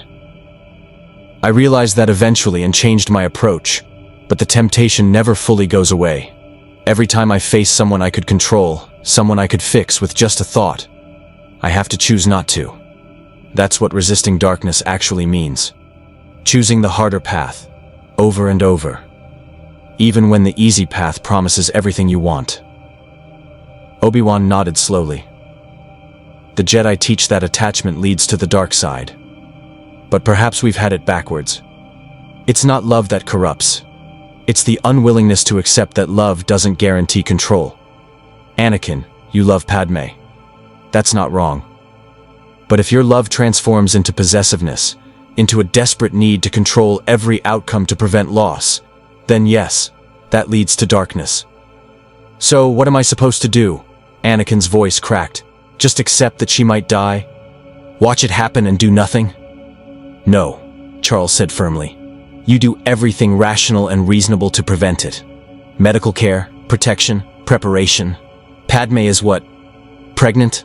That's what you're not saying, isn't it? Anakin's silence was confirmation enough. Then you ensure she has the best medical care the Republic can provide. You stay by her side during the birth. You hire protection if you're worried about external threats. You do all the normal things that actually work, rather than grasping for mystical solutions promised by someone who has admitted to manipulating you. Charles leaned forward intently. But most importantly, you trust her. Talk to her about your fears. Let her help you carry this burden. You're treating her like a fragile object to be protected. But she's Senator Amidala, one of the strongest people in the Republic. Trust her strength. Professor Xavier is right, Obi-Wan said. And Anakin, I owe you an apology. I should have seen how the Council's restrictions were hurting you. I should have been the friend you needed instead of just the master enforcing doctrine. That changes now. We'll face this together. All of us. Padme included. Anakin looked between them, emotions warring across his face. Finally, he nodded. Okay, I'll talk to her. But we still have the Palpatine problem. If he's been planning this for 13 years, what's the end game? What's he actually trying to accomplish? Power, Obi-Wan said simply. The Sith always seek power. But this level of patience, this depth of infiltration, he's not just trying to destroy the Jedi. He's trying to control the entire galaxy. The war, Charles said suddenly, pieces clicking together. The Clone War isn't just a conflict, it's a tool. Palpatine has been granted emergency powers to prosecute the war. Every battle, every crisis, gives him more authority. He's been consolidating power systematically while everyone's distracted by the fighting. And the clone army, Obi-Wan's face paled. Force, we've been blind. The clones were ordered by a Jedi Master who died before he could explain why. They arrived exactly when we needed them, perfectly positioned to fight the Separatists. What if both sides of the war are his? Charles finished. What if he controls the Republic through his position as Chancellor and controls the Separatists through proxies? He'd be orchestrating a conflict where he wins regardless of outcome, using it to justify dictatorial powers. Anakin slammed his mechanical fist against the wall. Count Dooku. He's a former Jedi, and he leads the Separatists. If Palpatine is a Sith Lord and the Sith operate in pairs, then Dooku is his apprentice, Obi-Wan finished grimly. It all fits. The war has been a fabrication from the beginning, designed to destroy the Jedi Order and install Palpatine as absolute ruler. But how? Anakin demanded. The Jedi are spread across the galaxy fighting his war, yes, but we're still powerful. How does he plan to eliminate us all at once? Charles's telepathy suddenly screamed warning, not from immediate danger, but from a terrible realization. The clones. If he controls the clone army, if they were designed with some kind of fail-safe, some way to turn them against the Jedi. Order 66, Obi-Wan whispered, his face ashen. I've heard rumors, classified protocols built into the clone conditioning. Contingency orders in case the Jedi ever went rogue. What if one of those orders is to eliminate all Jedi? The implications hung in the air like a death sentence. An army of millions, integrated with Jedi generals, positioned throughout the galaxy. If that army turned on them simultaneously. We need to warn the Council, Anakin said. Now. Tonight. And tell them what? Charles challenged. That a telepath from another universe had a conversation with the Chancellor where he might have implied he's a Sith Lord, and we're extrapolating from there that the entire clone army is a trap? Without proof. They'll either dismiss us or worse, confront Palpatine directly and force his hand before we're ready. Then what's your plan? Obi-Wan asked. Because if you're right, every day we wait brings us closer to genocide. Charles thought furiously, his telepathy reaching out across the sleeping temple, sensing the lives of thousands of Jedi unaware of the sword hanging over them. We need irrefutable proof, something the Council can't dismiss. Anakin, has Palpatine ever mentioned anyone else?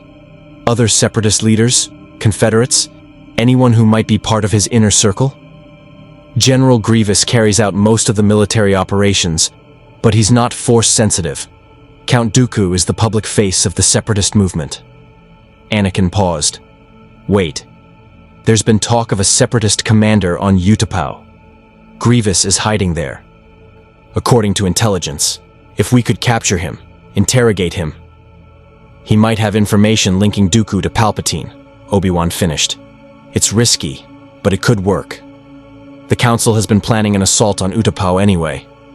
If I lead the mission, and we take Grievous alive, no interrogation will work on someone that determined, Charles said. But I can read him. If he has memories, orders, anything linking the Separatist leadership to Palpatine, I'll find it. That's our proof. It could take weeks to organize the assault, Anakin objected. We don't have that kind of time. Then we accelerate the timeline, Obi-Wan said decisively. I'll propose the Utapau mission to the Council tomorrow. The intelligence is solid. They'll approve it. Meanwhile, Anakin, you maintain your relationship with the Chancellor. Act normally. Don't let him suspect we know the truth. You're asking me to smile and nod while he poisons my mind? Anakin's voice was strained. I'm asking you to be the actor I know you can be, Obi-Wan said. You've survived impossible situations before. This is just another mission, another role to play. And this time, you won't be alone. Professor Xavier will monitor you through that psychic connection. If Palpatine tries anything, Charles will know immediately. I'll be there, Charles confirmed. Every conversation, every meeting, I'll be listening through our telepathic link. If he attempts to manipulate you or if you feel yourself wavering, reach out to me. I can provide grounding, counter his influence in real time. Anakin nodded slowly, though his discomfort was evident. And Padme? She needs to know what's happening. If this goes wrong, if Palpatine moves against us, she'll be a target. Then tell her everything, Charles said. Tonight. No more secrets, no more carrying this alone. She deserves to know what's at stake, and honestly, her political insight might help us. She knows the Senate better than any of us. The Council won't like us operating independently, Obi-Wan said, though his tone suggested he'd already made peace with that reality. If this comes out, we'll face censure at minimum. If we're right, and do nothing, there won't be a council left to censure anyone, Charles pointed out grimly. Sometimes institutional approval has to take a back seat to survival. I learned that lesson fighting for mutant rights. Sometimes you have to break the rules to save the system. Obi-Wan studied Charles for a long moment. You're a dangerous man, Professor Xavier. Dangerous because you make transgression sound reasonable.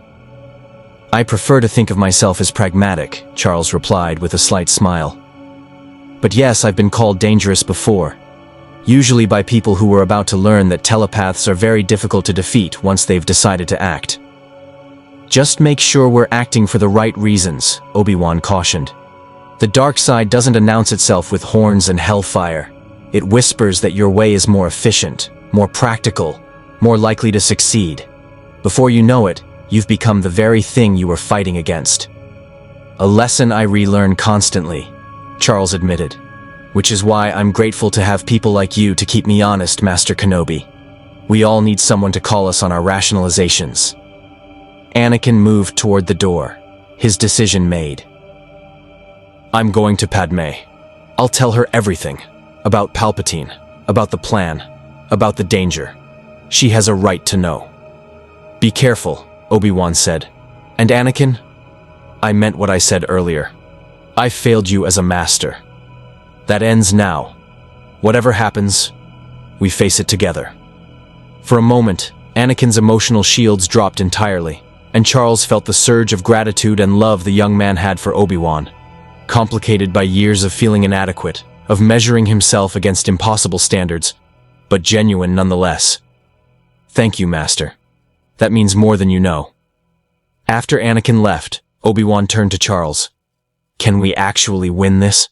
If Palpatine truly has been orchestrating everything for over a decade, if he controls both sides of the war, if the clone army is his weapon against us, what chance do we have? Charles met his gaze steadily. I've faced impossible odds before, Master Kenobi. I've stood against genocide, against beings with godlike power, against enemies who could reshape reality itself. And I've learned that the outcome isn't determined by power alone. It's determined by conviction, by the willingness to make hard choices, and by something I think your force embodies. Hope. Hope, Obi-Wan repeated, tasting the word. The Council would say hope is insufficient, that we must trust in the Force. Perhaps the Force and hope are the same thing, Charles suggested. Both require faith that the universe bends toward something better, that our choices matter, that light can prevail against darkness. I may not be Force-sensitive, but I believe in that principle deeply. It's kept me going through my darkest moments. Obi-Wan's expression softened. You know, when you first arrived, I thought you were another complication in an already complicated war. Now I'm beginning to think the Force brought you here for a reason. We needed someone who could see clearly, who wasn't blinded by our traditions or too immersed in our conflicts. An outside perspective. Or I'm just incredibly unlucky with dimensional travel, Charles said with dry humor. But I'll take providence over cosmic accident if it makes us feel better about our chances. A comfortable silence settled between them, two men from different worlds united by common purpose. Finally, Obi-Wan spoke again. The Utapau mission. I should leave within the week if we're to stay ahead of Palpatine's timeline. That means you'll be here, watching over Anakin while I'm gone. Are you prepared for that responsibility? I've been preparing for that responsibility since I first touched his mind, Charles said. Anakin Skywalker is perhaps the most powerful Force-sensitive I've encountered, which makes him either the galaxy's greatest hope or its worst nightmare. Keeping him from falling isn't just about saving one young man. It's about preventing whatever catastrophe Palpatine has planned with him as the centerpiece. You think Palpatine specifically wants Anakin? I'm certain of it. Every manipulation has been designed to isolate him, to make him feel unappreciated by the Jedi, to create dependencies on Palpatine's approval. That's not random targeting. That's a specific recruitment strategy. Palpatine sees something in Anakin that he wants to possess, to corrupt, to use. The question is, what role does Anakin play in his ultimate plan? Obi-Wan's face grew troubled. The prophecy. The chosen one who will bring balance to the Force. The Council has debated its meaning for years. Some think Anakin will destroy the Sith. Others worry that balance means something darker, equal light and dark, rather than light's triumph. Prophecies are tricky things, Charles mused. I've known precognitives who could see the future with startling accuracy, and the one constant lesson is that prophecies are self-fulfilling. People act according to what they think the prophecy means, which creates the very outcome they feared or desired. If the Jedi treat Anakin as a weapon to be aimed at the Sith, they push him toward darkness. If Palpatine treats him as a prize to be won, he pulls him the same direction. The only way Anakin escapes that fate is if someone treats him as a person with agency. That's what you're offering him. That's what I'm trying to offer him. Whether he accepts it, whether he can overcome years of conditioning from both sides, that remains to be seen. Charles paused. But Obi-Wan, you should know. If Anakin does fall, if Palpatine succeeds in corrupting him, I will do whatever is necessary to stop him, including using my telepathy to shut down his mind entirely, if that's what it takes to prevent mass slaughter. Obi-Wan's hand moved instinctively toward his lightsaber, then stopped. You're saying you'd kill him. I'm saying I'd neutralize him, which might amount to the same thing. I don't make that threat lightly. I've spent my life opposing exactly that kind of mental violation. But I won't let this galaxy burn because I was too principled to make a hard choice. I need you to understand that about me. I will save Anakin if I can, but I will stop him if I must. The Jedi Master studied Charles for a long moment, the Force swirling between them with unspoken questions. Finally, Obi-Wan nodded. I understand, and I respect your honesty. For what it's worth, if it comes to that, if Anakin truly falls and must be stopped, I'll stand with you, whatever the cost. Let's hope it doesn't come to that, Charles said quietly. Let's hope that love, friendship, and a little telepathic support are enough to keep one young man from destroying everything he holds dear. As Obi-Wan departed to begin preparations for the Utapau mission, Charles sat alone in the darkened room, his telepathy extended across Coruscant. He could sense Anakin arriving at Padme's apartment, feel the spike of her alarm as he told her everything, then the gradual settling into determined resolve. Good. They would need her strength for what was coming. Elsewhere in the city, that dark presence, Palpatine, stirred with malevolent anticipation. Charles could feel the Sith Lord's attention like a weight, like a predator circling just beyond the firelight. The game had entered its next phase, and both players knew the stakes. Charles had faced darkness before, in many forms. The Shadow King, who had tried to possess his body and use his powers for conquest.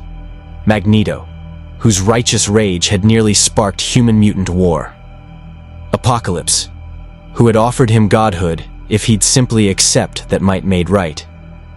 Each time, Charles had refused corruption, had chosen the harder path of principle over expedience.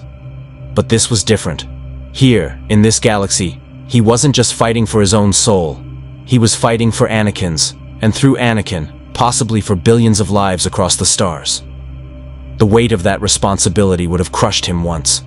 Now, after decades of similar burdens, it simply settled onto his shoulders like an old, familiar coat.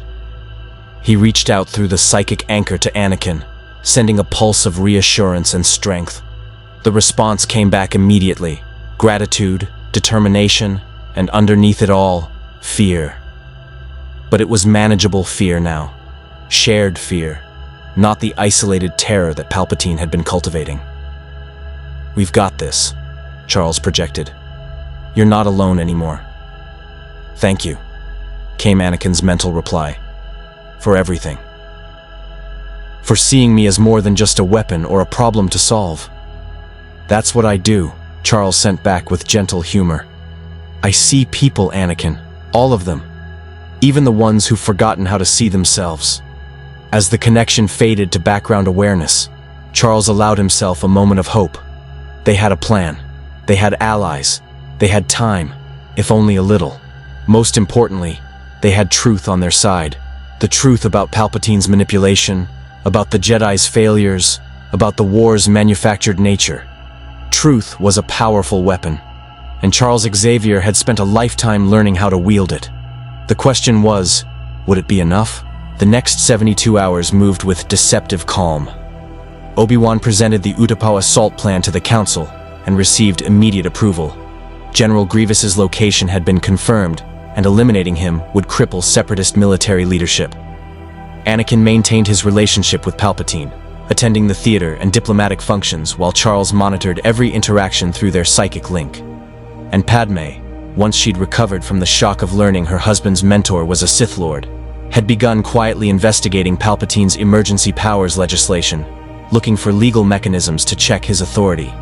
Charles spent his time in the Temple archives, studying Jedi history and Sith philosophy, with an academic's fascination and a strategist's practicality. The ancient texts revealed patterns.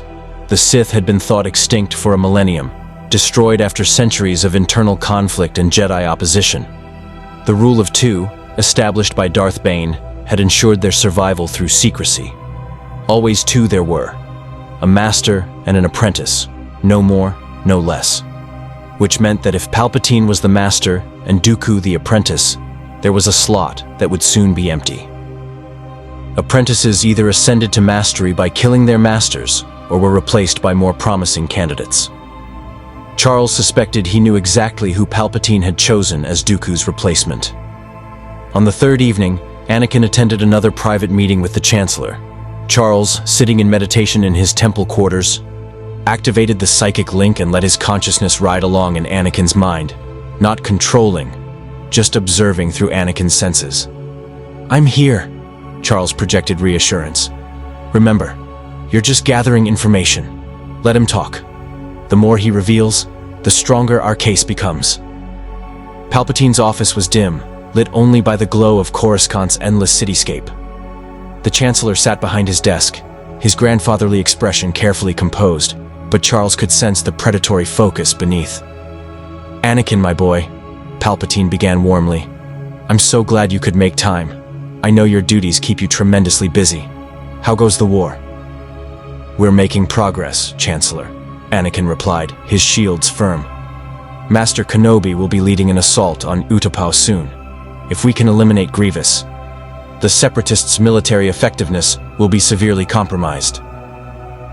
"Excellent news," Palpatine said, though Charles detected a flicker of something, calculation, concern, beneath the pleased exterior. "Master Kenobi is a fine warrior. I'm certain he'll succeed. Though I must say, I'm surprised they're not sending you. Your tactical abilities have proven decisive in so many campaigns." The manipulation was subtle, suggesting Anakin was undervalued, that the Council didn't recognize his worth.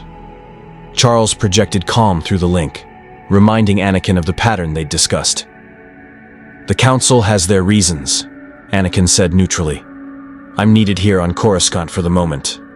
"Ah, yes, to babysit our dimensional visitor, Professor Xavier." Palpatine's tone remained pleasant, but Charles felt the attention sharpen. "An interesting man. I had the pleasure of dining with him recently. He seems to have strong opinions about Jedi philosophy, about emotional attachment specifically." "Here it comes," Charles warned through the link. "He's testing whether I've influenced your thinking." "He has a different perspective," Anakin said carefully. "Coming from outside our galaxy, he sees things we might take for granted." "Indeed. He suggested that love need not lead to darkness, that the Jedi's restrictions on attachment might be counterproductive." Palpatine leaned forward. "Did he share those thoughts with you as well?" "We've discussed philosophy, yes." "And do you agree with him?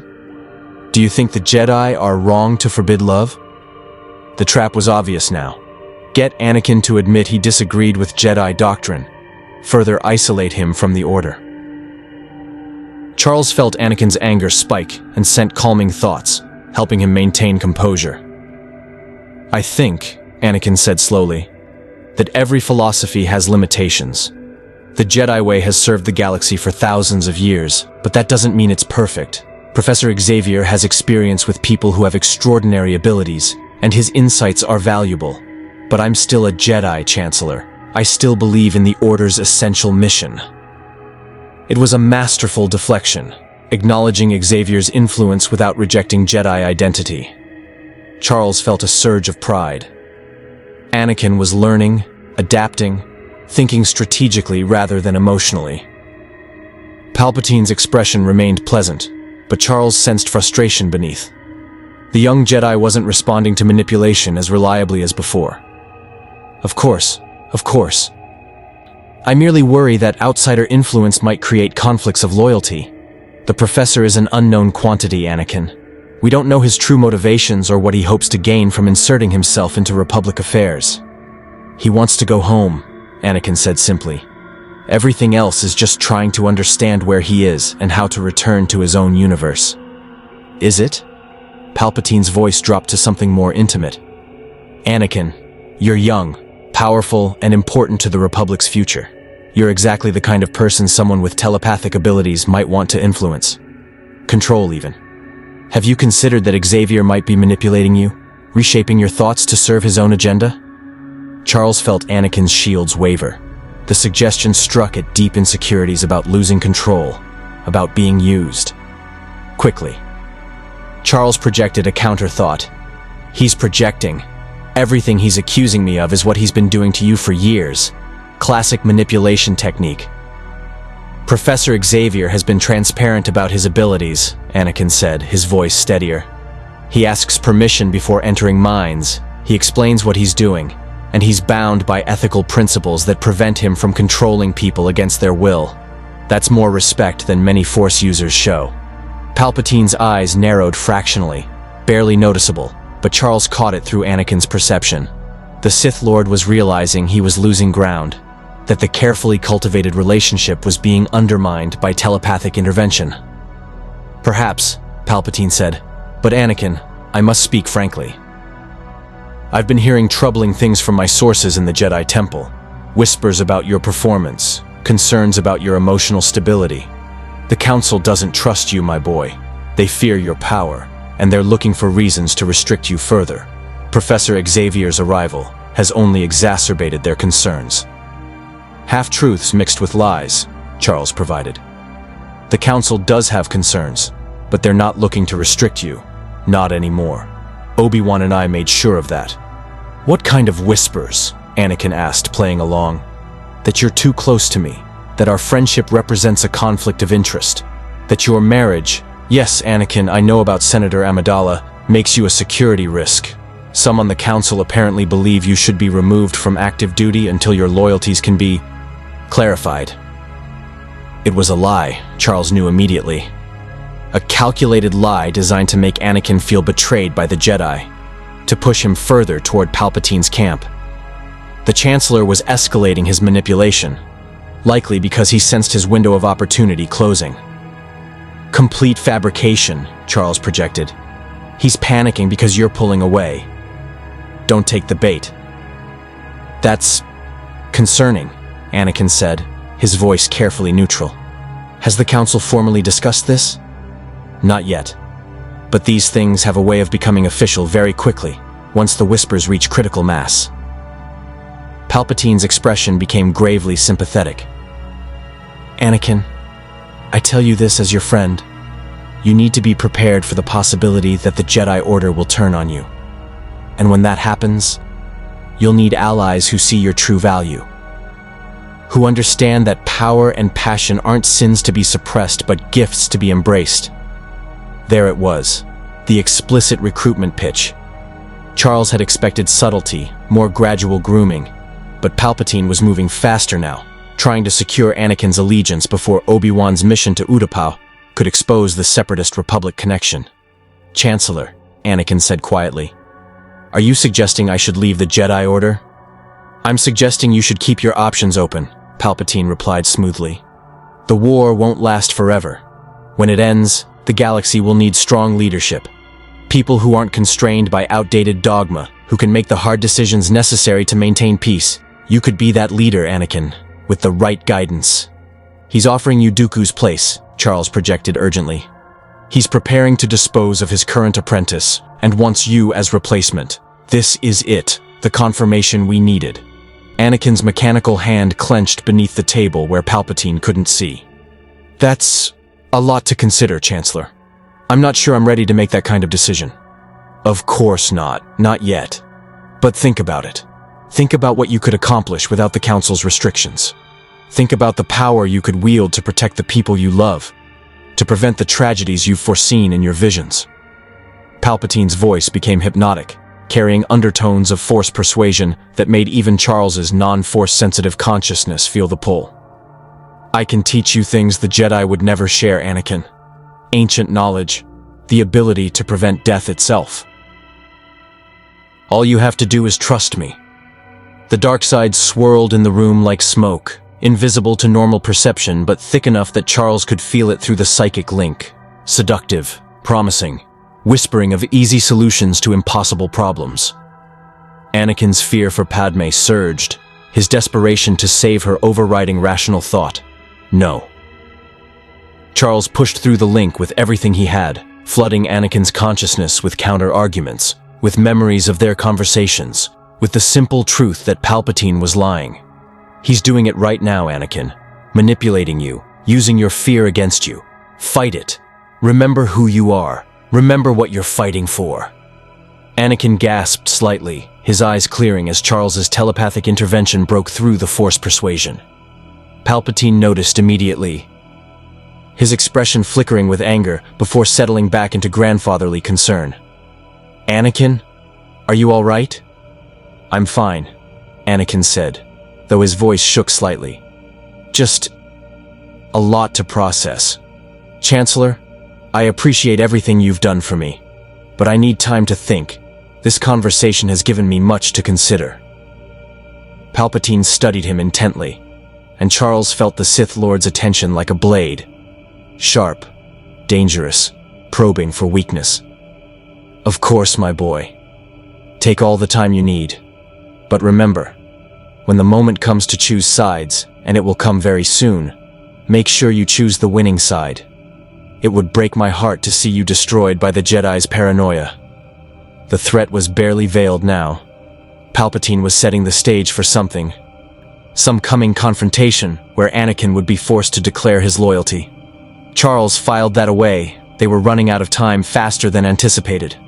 Anakin left the Chancellor's office with his shields firmly in place. But once he reached the speeder platform, his composure cracked. Charles, I almost listened to him. I almost believed I should learn whatever dark power he was offering. If you hadn't been there. But I was there, Charles sent back firmly. That's the point of having support, Anakin. You don't have to resist temptation alone. And you did resist. That's what matters. You felt the pull and you chose to fight it. He's getting desperate, isn't he? That's why he's pushing so hard. Yes. Obi-Wan's mission to Utapau has him worried. If we capture Grievous and find evidence linking Dooku to Palpatine, his cover will be blown. He's trying to secure your loyalty before that happens, to ensure that when his identity is revealed, you'll side with him rather than the Jedi. What if he moves before Obi-Wan returns? What if he tries something while I'm alone?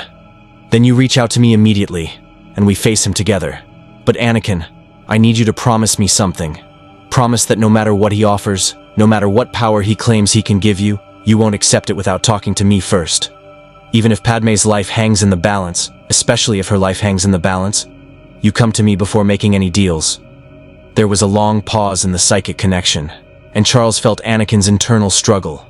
The desperate need to save his wife warring with the knowledge that Palpatine's offers came with soul-destroying prices. I promise, Anakin finally sent. Whatever happens, I talk to you first. I trust you, Charles, more than I've trusted anyone in a long time. Then we'll get through this, Charles projected with more confidence than he entirely felt. Obi-Wan leaves for Utapau tomorrow. Within a week, we'll have the proof we need. Palpatine's 13-year plan is about to come crashing down, and he knows it. That makes him dangerous, but it also makes him vulnerable. We just need to survive until Obi-Wan returns with evidence. And if Palpatine moves first, then we improvise, Charles said grimly. I've gotten very good at improvisation over the years.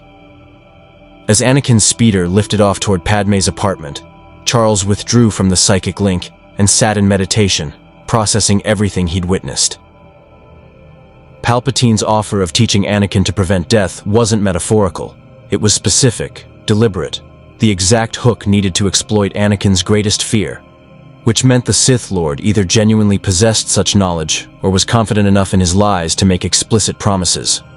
Either way, the endgame was approaching. Palpatine would move soon, likely within days. The question was how? A direct assault on the temple? An assassination attempt on key Jedi? Activation of those mysterious clone protocols Obi-Wan had mentioned? Charles reached out with his telepathy, extending his awareness across the planet. Millions of minds, most unguarded, all radiating thoughts and emotions in an endless stream. He filtered through the noise, looking for patterns, for signs of conspiracy or preparation. And there, in the lower levels of the Senate building, he felt it. A cluster of minds focused on logistics, on military positioning, on something called Operation Nightfall. The thoughts were fragmented, compartmentalized, but Charles caught enough. Troops positioning around the temple, emergency protocols being activated, lists of names and locations. The plan was already in motion. Palpatine wasn't waiting for Obi-Wan's return. He was preparing to strike now, to execute whatever final phase he'd been building toward. Charles immediately sent a pulse through his connection to Anakin. Get to the temple. Now. Bring Padme to safety first, then come back. Palpatine is moving faster than we thought. Then he activated his hover chair and moved through the temple corridors as quickly as the device would carry him, searching for Master Windu, for Yoda, for anyone on the council who might listen. They had hours, maybe less, before everything Palpatine had built came crashing down on them. The war for the galaxy's future had just begun, and Professor Charles Xavier, telepath from Earth, found himself on the front lines of a battle he was desperately unqualified for, but absolutely committed to winning. Because that's what heroes did. They showed up when needed, regardless of odds or preparation, and they fought for what was right. Even when right felt impossibly far away. Charles found Master Windu in the council chamber, reviewing holographic battle reports with Ki-Adi-Mundi and Shakti. The moment Charles entered, Windu's expression hardened. Professor Xavier, this had better be urgent. We're coordinating fleet movements for the Utapau assault. It's urgent, Charles said, his voice tight with controlled urgency. Palpatine is preparing to move against the Jedi. I detected organized military planning in the Senate building. Something called Operation Nightfall.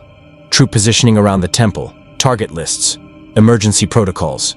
Masters, I believe he's planning to strike within hours, not days. Mace Windu's hand moved to his lightsaber. You're certain? Your telepathy can distinguish between routine security measures and active threat preparation. I've spent decades reading military minds. Master Windu, this isn't routine. This is orchestrated, compartmentalized, and focused specifically on this temple. Charles leaned forward in his hover chair. Palpatine knows we're onto him. He's accelerating his timeline before Obi-Wan can return with evidence from Utapau. Ki-Adi-Mundi exchanged glances with Shakti. If the Chancellor is truly behind this, we need to inform the full council immediately. Master Yoda must be consulted. There's no time, a voice called from the doorway. Anakin strode in, Padme beside him, both radiating determination and fear. Chancellor Palpatine just contacted me. He wants me to come to his office immediately. He said it's urgent, something about the Separatist leadership surrendering. But Charles felt his intentions through our link. It's a trap. He's planning to reveal himself as a Sith Lord and try to turn me tonight. Padme stepped forward, her senator's composure barely masking her terror. Masters, I've spent the last 3 days reviewing the Chancellor's emergency powers legislation. He's positioned himself to declare martial law at any moment. If he claims the Jedi are traitors attempting a coup, the Senate will support him. The clone army will follow his orders, not yours. The clones are loyal to the Republic, Ki-Adi-Mundi protested. They've fought beside us for 3 years. They're loyal to their chain of command, Charles corrected. And that chain leads ultimately to the Supreme Chancellor. If Palpatine has programmed them with contingency orders, and I believe he has, they'll execute Jedi without hesitation the moment he gives the command. Mace Windu's jaw clenched, his force presence radiating controlled fury. Then we arrest him. Now, before he can activate whatever plan he's prepared. A strike team. Myself, Kit Fisto, Agent Kolar, Sacy teen. We confront Palpatine directly, force him to reveal himself.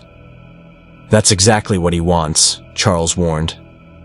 The moment Jedi march into his office with lightsabers drawn, he can claim you're attempting to overthrow the Republic.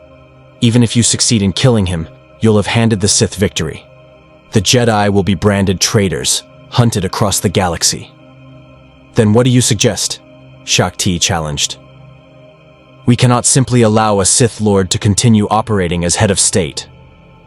Charles took a breath, his mind racing through scenarios, calculating probabilities, searching for the path that didn't end in genocide. We need irrefutable proof before we move. Anakin, Palpatine wants you in his office. Go. Let him reveal himself. Let him make his recruitment pitch explicit. I'll be with you through our psychic link, recording everything telepathically. Meanwhile, Master Windu, gather your strike team, but keep them in reserve. The moment Palpatine reveals his Sith identity to Anakin, you move. Not as assassins, but as Jedi arresting a traitor caught in the act. You're asking Anakin to walk into a Sith Lord's lair alone, Padme said, her voice shaking. What if Palpatine tries to kill him? He won't, Anakin said quietly, his hand finding hers. He needs me. Charles is right. Palpatine has been grooming me for years to become his apprentice. He won't risk losing that investment with a premature attack. But if he thinks he's succeeding in turning me, he'll drop his mask completely. That's when we strike. Mace Windu studied Anakin intently, using the Force to probe for deception or weakness. Whatever he found must have satisfied him because he nodded slowly. It's risky, but it might work. Skywalker, can you maintain your shields against Sith persuasion long enough to get the confession we need? With Professor Xavier's help, yes. Anakin met Charles's gaze. I won't be alone in there. Charles will be with me every step of the way. Then we proceed, Windu decided. Ki Adi Mundi, alert the temple guard. Prepare defensive positions, but do so quietly. No overt mobilization that might alert Palpatine's spies. Shaak Ti, contact any Jedi currently on Coruscant and have them report to the temple. We need everyone in a defensible position. Skywalker, go to the Chancellor. Stall as long as you can. Professor Xavier, monitor him continuously. At the first sign of Sith identity confirmation, alert me through Skywalker. What about me? Padme asked. You stay here, Anakin said firmly. The temple is the safest place on Coruscant right now. If this goes wrong, the entire galaxy goes wrong, Padme interrupted. Anakin, I'm not a warrior, but I'm a senator. If Palpatine tries to brand the Jedi as traitors, someone needs to be ready to address the Senate, to present counter-evidence. Let me coordinate with Bail Organa and Mon Mothma. We can prepare a political defense while you handle the military situation. Charles felt a surge of admiration for the young senator. In the face of apocalyptic stakes, she was thinking strategically, using her strengths rather than cowering. She's right. We need a multi-front approach. Master Windu handles the arrest, Anakin provides the evidence, Senator Amidala manages political fallout. And I'll coordinate between all three fronts through telepathy. Mace Windu looked like he wanted to argue about civilian involvement in Jedi operations, but pragmatism won.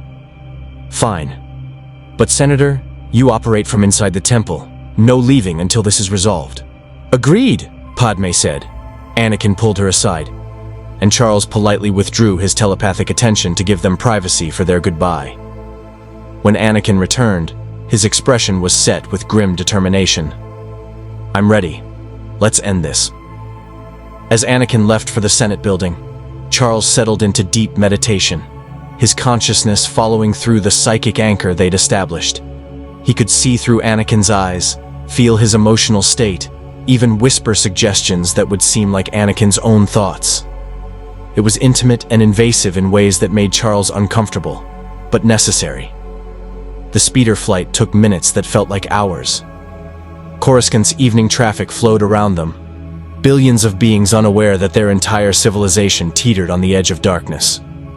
Charles wondered how many times in galactic history such moments had occurred, pivotal decisions by individuals that shaped the fate of trillions. Palpatine's office was dimly lit when Anakin arrived, the Chancellor standing at his usual position by the windows. His Force signature felt different now, less concealed, more openly malevolent. He knew Anakin had been compromised by Xavier's influence, knew this was likely a trap, but his arrogance demanded he try anyway. "Anakin, my boy," Palpatine said, his voice carrying none of its usual warmth. "Thank you for coming so quickly. I'm afraid we've reached a critical juncture, and I can no longer maintain the pretense." "Here we go," Charles projected. "Stay calm. Let him talk." "Pretense, Chancellor?" Anakin asked, playing innocent. "Please, Anakin. We're past the point of games." Palpatine turned from the window, and his eyes had changed, yellow and burning with dark power. "You've been listening to Professor Xavier, letting him poison your mind against me. But it doesn't matter. You've seen the truth about the Jedi, their restrictions, their fear of your power, their refusal to help you save Padme. Xavier can't offer you what I can. And what's that? The power to save her. The power to prevent the death you've seen in your visions." Palpatine's voice became hypnotic, the dark side swirling visibly now as reality itself seemed to bend around him. "I am Darth Sidious, Dark Lord of the Sith. I have orchestrated this war from both sides, shaped galactic events for over a decade, and I am offering you a choice. Join me, become my apprentice. Learn the secrets of the dark side, or watch everything you love burn." "That's it," Charles sent urgently. "He's admitted it. Alert Windu now." But before Anakin could respond, Palpatine raised his hand, and Charles felt a spike of dark power surge through the Force. "Did you think I wouldn't sense your telepathic observer, Xavier? Did you think a Sith Lord would be blind to psychic interference?" Charles's consciousness was suddenly pulled fully into the connection, no longer observing but present, manifested through the Force in Palpatine's office as a psychic projection. The Sith Lord could see him now, sense him, target him. "Impressive," Sidious said, studying Charles's projected form. "A telepathic avatar, sustained across dimensional barriers and through the Force itself. On any other day, I might spend time studying this phenomenon. But today, I'm afraid I must simply destroy it." Lightning erupted from Sidious's fingers, not aimed at Anakin, but at Charles's psychic projection. The dark side energy shouldn't have been able to touch a mental construct, but the Force operated on different rules than Charles understood. Pain exploded through his consciousness, feedback screaming along the psychic link back to his physical body in the temple. "Charles!" Anakin ignited his lightsaber, moving between Sidious and the projected form. "Stop. You would defend the outsider over your own mentor?" Sidious's voice was mocking. How disappointingly predictable. "Very well, young Skywalker. If you won't join me willingly, then you'll join me broken." The lightning intensified, and Charles felt his psychic anchor beginning to burn away. He had seconds, maybe less, before the connection severed and he lost all ability to support Anakin. "Windu!" he projected with every ounce of mental power he possessed. "Now! He's attacking! Anakin needs backup now!" In the temple, Charles's physical body convulsed, blood running from his nose as the dark side feedback tore through his neural pathways. Mace Windu felt the disturbance through the Force and moved instantly, his strike team launching from the temple hangar at maximum speed. In Palpatine's office, Anakin fought desperately, his lightsaber deflecting Force lightning while Sidious laughed, a sound of pure malevolence that promised this was just the beginning. The battle for Anakin Skywalker's soul had begun, and the outcome would determine whether the galaxy burned or survived. Mace Windu's gunship tore through Coruscant's traffic lanes with reckless speed, the Jedi Master's presence radiating deadly purpose. Beside him, Kit Fisto, Agent Kohler, and Saesee Tiin prepared themselves mentally for battle against a Sith Lord, something no living Jedi had truly faced since the presumed extinction of the Order a millennium ago. In the temple, Charles Xavier fought to maintain consciousness as dark energy feedback ravaged his nervous system. Padme knelt beside him, her hands pressed to his temples, speaking urgently. "Professor, stay with us. You have to hold the connection. Anakin needs you." "Trying," Charles gasped, blood running from his eyes and nose now. "Sidious is more powerful than anything I've encountered. The dark side is... it's sentient malevolence, and it wants me dead." Through the fraying psychic link, Charles could still perceive fragments of the confrontation in Palpatine's office. Anakin deflected lightning, his combat skills exceptional but not enough against a Sith Lord with decades of experience. Sidious was toying with him, not trying to kill but to break, to demonstrate the futility of resistance. "You see now, young Skywalker?" Sidious taunted between strikes. "This is the power the Jedi denied you. This is what you could wield if you simply embraced your true potential. Your wife dies in childbirth. Your mother died in torment. Everyone you love perishes while you remain too weak to save them. Unless you kneel. Unless you become Darth Vader, my apprentice, and learn the power to prevent death itself." Anakin's mechanical arm was smoking from deflected lightning, his force reserves depleting rapidly. Charles felt his desperation, his fear that he wouldn't survive long enough for Windu to arrive. Worse, he felt the seductive whisper of the dark side suggesting that surrender was the pragmatic choice, that power was worth any price. "No!" Charles projected, forcing words through the deteriorating link despite the agony it caused. "Anakin, he's lying. There is no power to prevent death. He's offering an illusion, a false promise to make you surrender everything real for something imaginary. Don't listen." "Xavier," Sidious sneered, his attention splitting momentarily to target the psychic presence. "Still fighting? Admirable but pointless. Your telepathy cannot save you here. This is the Force, the domain of those truly powerful, and you are nothing but an interloper from a lesser reality." More lightning, more pain. Charles felt his psychic anchor beginning to shatter like crystal under hammer blows. His physical body in the temple was seizing now, his remarkable mind, his greatest weapon, being systematically destroyed by energy it had no defense against. But then, through the pain, Charles felt something. The Force itself, responding to his desperate need. Not as a tool he could wield, but as a current he could ride. The same energy that connected all living things in this galaxy recognized his consciousness, acknowledged his will, and offered support. Not power, but harmony. Charles stopped fighting the dark side energy, and instead flowed with it, using Aikido principles on a psychic level, redirecting force rather than opposing it. The pain didn't stop, but it became manageable. His telepathy, instead of burning away, began adapting to coexist with the Force. "Anakin," he projected with renewed clarity, "Windu is 30 seconds out. You just need to survive 30 seconds. Can you do that?" Anakin's mental response was wordless determination.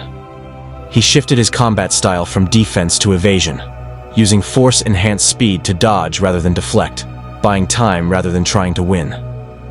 Sidious sensed the strategy and snarled, "Stalling? You think the Council can save you? Anakin, they're preparing to betray you, to arrest you for treason, to execute you as a Sith sympathizer. I'm offering salvation while they offer death. You're offering slavery." Anakin shot back, his voice strained but defiant. "I've been a slave before, Palpatine. I know what it looks like when someone offers freedom but delivers chains. And I'm done being owned by anyone." It was perhaps the most self-aware thing Anakin had ever said, and Charles felt fierce pride despite his own agony. The young man who had been so easily manipulated by fear was finding his core, his authentic self, in the crucible of combat. The office doors exploded inward, Mace Windu leading the strike team with lightsaber blazing purple fire. "In the name of the Galactic Senate, you are under arrest, Chancellor." Sidious's mask slipped back into place, grandfatherly, concerned, victimized. "Treason! The Jedi are taking over." His voice carried through the building, activating recording systems, ensuring his words would reach the Senate. "Help me! They're trying to kill me!" "The charade is over, Sidious," Windu said coldly. "Skywalker has witnessed your confession. Professor Xavier has testimony from your own mind. You will face justice." "Justice?" Sidious's laugh was acid. "I am justice, Master Windu. I am order in a chaotic galaxy. And you Jedi, you are relics, obstacles to progress, and you will be swept away like dust before a storm." The transformation was horrifying. The kindly Chancellor's face melted away, revealing the true Darth Sidious. Pale, twisted, eyes burning yellow with absolute malice. His presence in the Force became a vortex of darkness that seemed to consume light itself. "So be it," Sidious hissed. "If you will not be corrupted, you will be destroyed. All of you." He moved with impossible speed, his lightsaber, red as blood and burning with dark purpose, appearing in his hand. The strike team engaged, 4 Jedi Masters against 1 Sith Lord, and for the first few seconds, they seemed evenly matched. Then Sidious demonstrated why the Sith had survived a millennium of Jedi opposition. Agen Kolar died first, his defenses pierced by a strike faster than thought. Saesee Tiin fell seconds later, his Force precognition useless against Sidious's overwhelming speed and power. Kit Fisto lasted longer, his aquatic species-enhanced reflexes buying him precious moments before Sidious's blade found his heart. In under 10 seconds, 3 Jedi Masters lay dead, and only Mace Windu remained standing. "Impressive," Windu admitted, his Vapad form channeling the darkness around him into power. "But you've revealed yourself now, Sidious. No amount of political manipulation will protect you after killing Jedi in front of witnesses." "Witnesses?" Sidious gestured at Anakin. "Young Skywalker, tell them, who attacked whom? Did you see the Jedi arrive peacefully, or did they storm my office with murder in their hearts?" The manipulation was elegant, forcing Anakin to choose his words carefully, to parse truth in ways that would either incriminate the Jedi or support Sidious's narrative. Charles, monitoring through the psychic link, felt the pressure building. "Tell the truth," Charles projected. "Exactly what happened, no matter the political cost. Truth is our only weapon now." "The Jedi came to arrest you after you admitted to being Darth Sidious," Anakin said clearly, his voice steady despite exhaustion. "You confessed to orchestrating the Clone Wars, to manipulating both sides, to grooming me as your apprentice. Master Windu and his team were responding to treason, not committing it." Sidious's face contorted with rage. "Then you've chosen your side, Skywalker. And you will regret that choice when your wife dies screaming on a birthing table while you stand helpless, having rejected the only power that could have saved her." Anakin's resolve wavered. Charles felt it through the link, the desperate fear resurging. This was Sidious's final play, his last manipulation attempt. The Dark Lord understood that Anakin's love for Padme was both his greatest strength and his critical vulnerability. "Anakin," Charles projected with gentle firmness, "her life isn't in Sidious's hands. It never was. He doesn't control fate or death. He's just a broken old man who learned to manipulate fear. Your choice right now isn't between Padme's life and death. It's between becoming a monster who destroys her with his own hands, or remaining the man she fell in love with. Choose wisely." The moment crystallized. Anakin could surrender to darkness, could embrace the false promise of power over death, could transform into Darth Vader and lose himself entirely. Or he could trust in his wife's strength, in the support of his friends, in the simple fact that some things couldn't be controlled and that was okay. "No," Anakin said quietly. "I won't trade my soul for false promises. Padme lives or dies by the Force's will, and the skill of her doctors, not by Sith sorcery. I'm done listening to your lies, Palpatine." Sidious howled rage and hurled Force lightning at Anakin. Not to seduce, but to kill.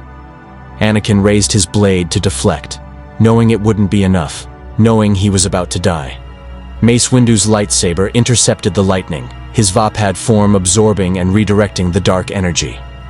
"Your reign ends here, Sidious, for the Republic, for the Jedi, for every life you've destroyed with your scheming." The duel that followed was beyond anything Charles had witnessed. Windu and Sidious fought across Palpatine's office, lightsabers moving faster than normal perception could track, the Force itself warping around them as light and dark collided. Furniture exploded, windows shattered, and the very structure of the building groaned under the strain of channeled power. Charles, still maintaining the psychic link despite his physical body's deterioration, did the only thing he could. He reached out with his telepathy to every mind in the Senate building, projecting what he was witnessing. Thousands of senators, guards, staffers, all suddenly experiencing the truth through Charles's psychic broadcast. The Chancellor was a Sith Lord, and the Jedi were protecting the Republic. Sidious felt the psychic broadcast and screamed frustration. His political power was dissolving in real time as the truth spread through minds he couldn't control. In desperation, he reached deeper into the dark side than ever before, channeling so much power that his body began to warp further, flesh deteriorating under the strain. "If I cannot rule," Sidious snarled, "then let the galaxy burn with me." He unleashed a force storm, a tempest of dark energy that would have leveled city blocks and killed thousands. Mace Windu, recognizing the apocalyptic threat, made the only choice available. He didn't try to deflect or redirect. Instead, he stepped forward into the storm, using himself as a lightning rod, absorbing the lethal energy into his own body. "Anakin!" Windu gasped, his flesh smoking. "Finish it! End him!"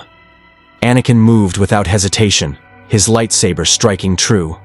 Darth Sidious, Dark Lord of the Sith, orchestrator of galactic war, fell with a scream that echoed through the Force itself. And then silence. Terrible, profound silence. Mace Windu collapsed, his body ruined by the force storm he'd absorbed. Anakin knelt beside him, tears streaming down his face. "Master Windu, hold on. We'll get you medical." "No," Windu whispered, his voice fading. "This is as it should be. Skywalker, you chose correctly. The Force is balanced." He died with a slight smile, his sacrifice having saved countless lives. Through the psychic link, Charles felt his own consciousness beginning to fade. The effort of maintaining the broadcast, of supporting Anakin through the confrontation, of surviving Sidious's attacks, it had cost him everything. His remarkable mind, pushed beyond all limits, was shutting down. Did we win? Anakin's mental voice, small and frightened and so very young. "We won," Charles sent back, putting everything he had left into the words. "You won, Anakin. You chose light over darkness, truth over lies, love over fear. That's all any of us can do. That's everything. Professor, stay with me. We'll get you help." "Too late for that," Charles projected peacefully. "But it's okay. I came to this galaxy by accident, but I stayed by choice. I stayed to save you, and I did. That's a good ending for Charles Xavier's story."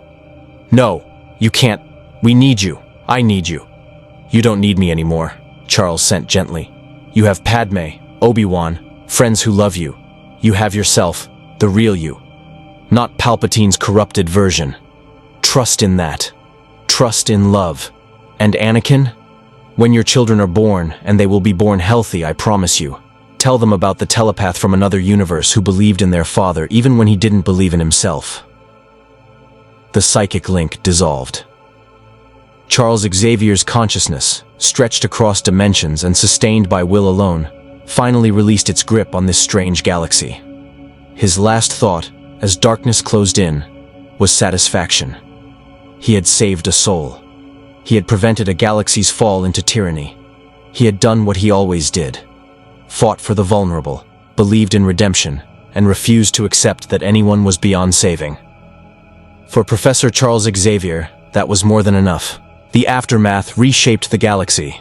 The Senate, having witnessed Palpatine's Sith identity through Charles Xavier's psychic broadcast, moved swiftly to restore democracy. The emergency powers were revoked. The clone army was placed under strict Senate oversight, and investigations into Separatist Republic connections revealed the manufactured nature of the war. Count Dooku was captured 3 weeks later by Obi-Wan Kenobi on Utapau, and confessed to his role as Sidious's apprentice, providing evidence that ended the conflict. The Jedi Order, shaken by how close they'd come to extinction, underwent profound philosophical changes. Anakin Skywalker, now a Jedi Master despite his unorthodox path, proposed revisions to the code regarding attachment. The Council, recognizing that their rigid doctrines had nearly cost them everything, agreed to study alternative approaches. Emotional connection, they admitted, wasn't inherently dangerous. It was the fear of connection that bred darkness. Padme Amidala gave birth to twins, Luke and Leia, in a peaceful hospital surrounded by family. Anakin held his children with tears of joy, remembering Charles's promise that they would be born healthy. He whispered to them about the brave telepath who had saved their father's soul. Professor Charles Xavier's body had survived the psychic trauma, but his mind, that remarkable consciousness that had touched so many lives, remained dormant.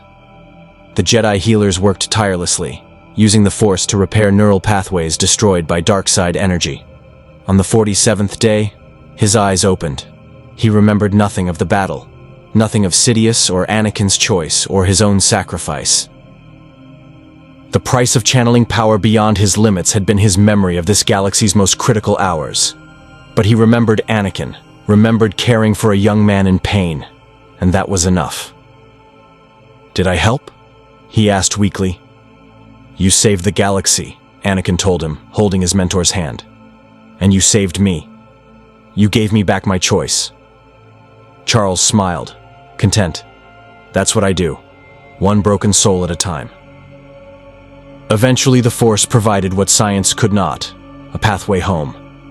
A dimensional rift, similar to the one that had brought Charles to this galaxy, was detected near Coruscant. With Jedi assistance and his recovered telepathic abilities, Charles Xavier prepared to return to his own universe. On the day of his departure, Anakin brought Luke and Leia to say goodbye. The babies gurgled happily, unaware they were meeting the man who had ensured they'd have a father. "Thank you," Anakin said simply, "for seeing me as more than a prophecy or a weapon, for treating me like a person worth saving." "You are worth saving," Charles replied. "Never forget that, Anakin. You faced your darkness and chose light. That makes you one of the strongest people I've ever known." They embraced, master and student, telepath and force wielder, two men who had saved each other across the impossible gulf between universes. As Charles Xavier's hoverchair moved toward the dimensional rift, he looked back one final time at the Jedi Temple, at the galaxy he'd accidentally saved, at the family he'd helped preserve. The Force whispered farewell, and for just a moment, Charles understood its fundamental truth. All things were connected. Across dimensions and universes, bound by the simple fact that love, real love, not attachment or obsession, was the most powerful force in existence. Perhaps the Force and telepathy weren't so different after all. The rift closed behind him, and Professor Charles Xavier returned to Earth, to his school, to his students who had missed him terribly during his 3-month absence. They asked where he'd been, what adventures he'd experienced. Charles smiled mysteriously and simply said, "I took a trip, met some interesting people, helped where I could." In his dreams that night, he heard children laughing, twins, born under distant stars, who would grow up to become legends in their own right. And he knew, with absolute certainty, that choosing to help Anakin Skywalker had been the most important decision of his life. Some battles are won with power, others are won with understanding, compassion, and the stubborn refusal to give up on people everyone else has written off. Professor Charles Xavier had built a career on the latter. And in a galaxy far, far away, the ripples of that choice would echo for generations. The Force was balanced, not through destruction, but through redemption. And that made all the difference. May the Force be with you. More stories await.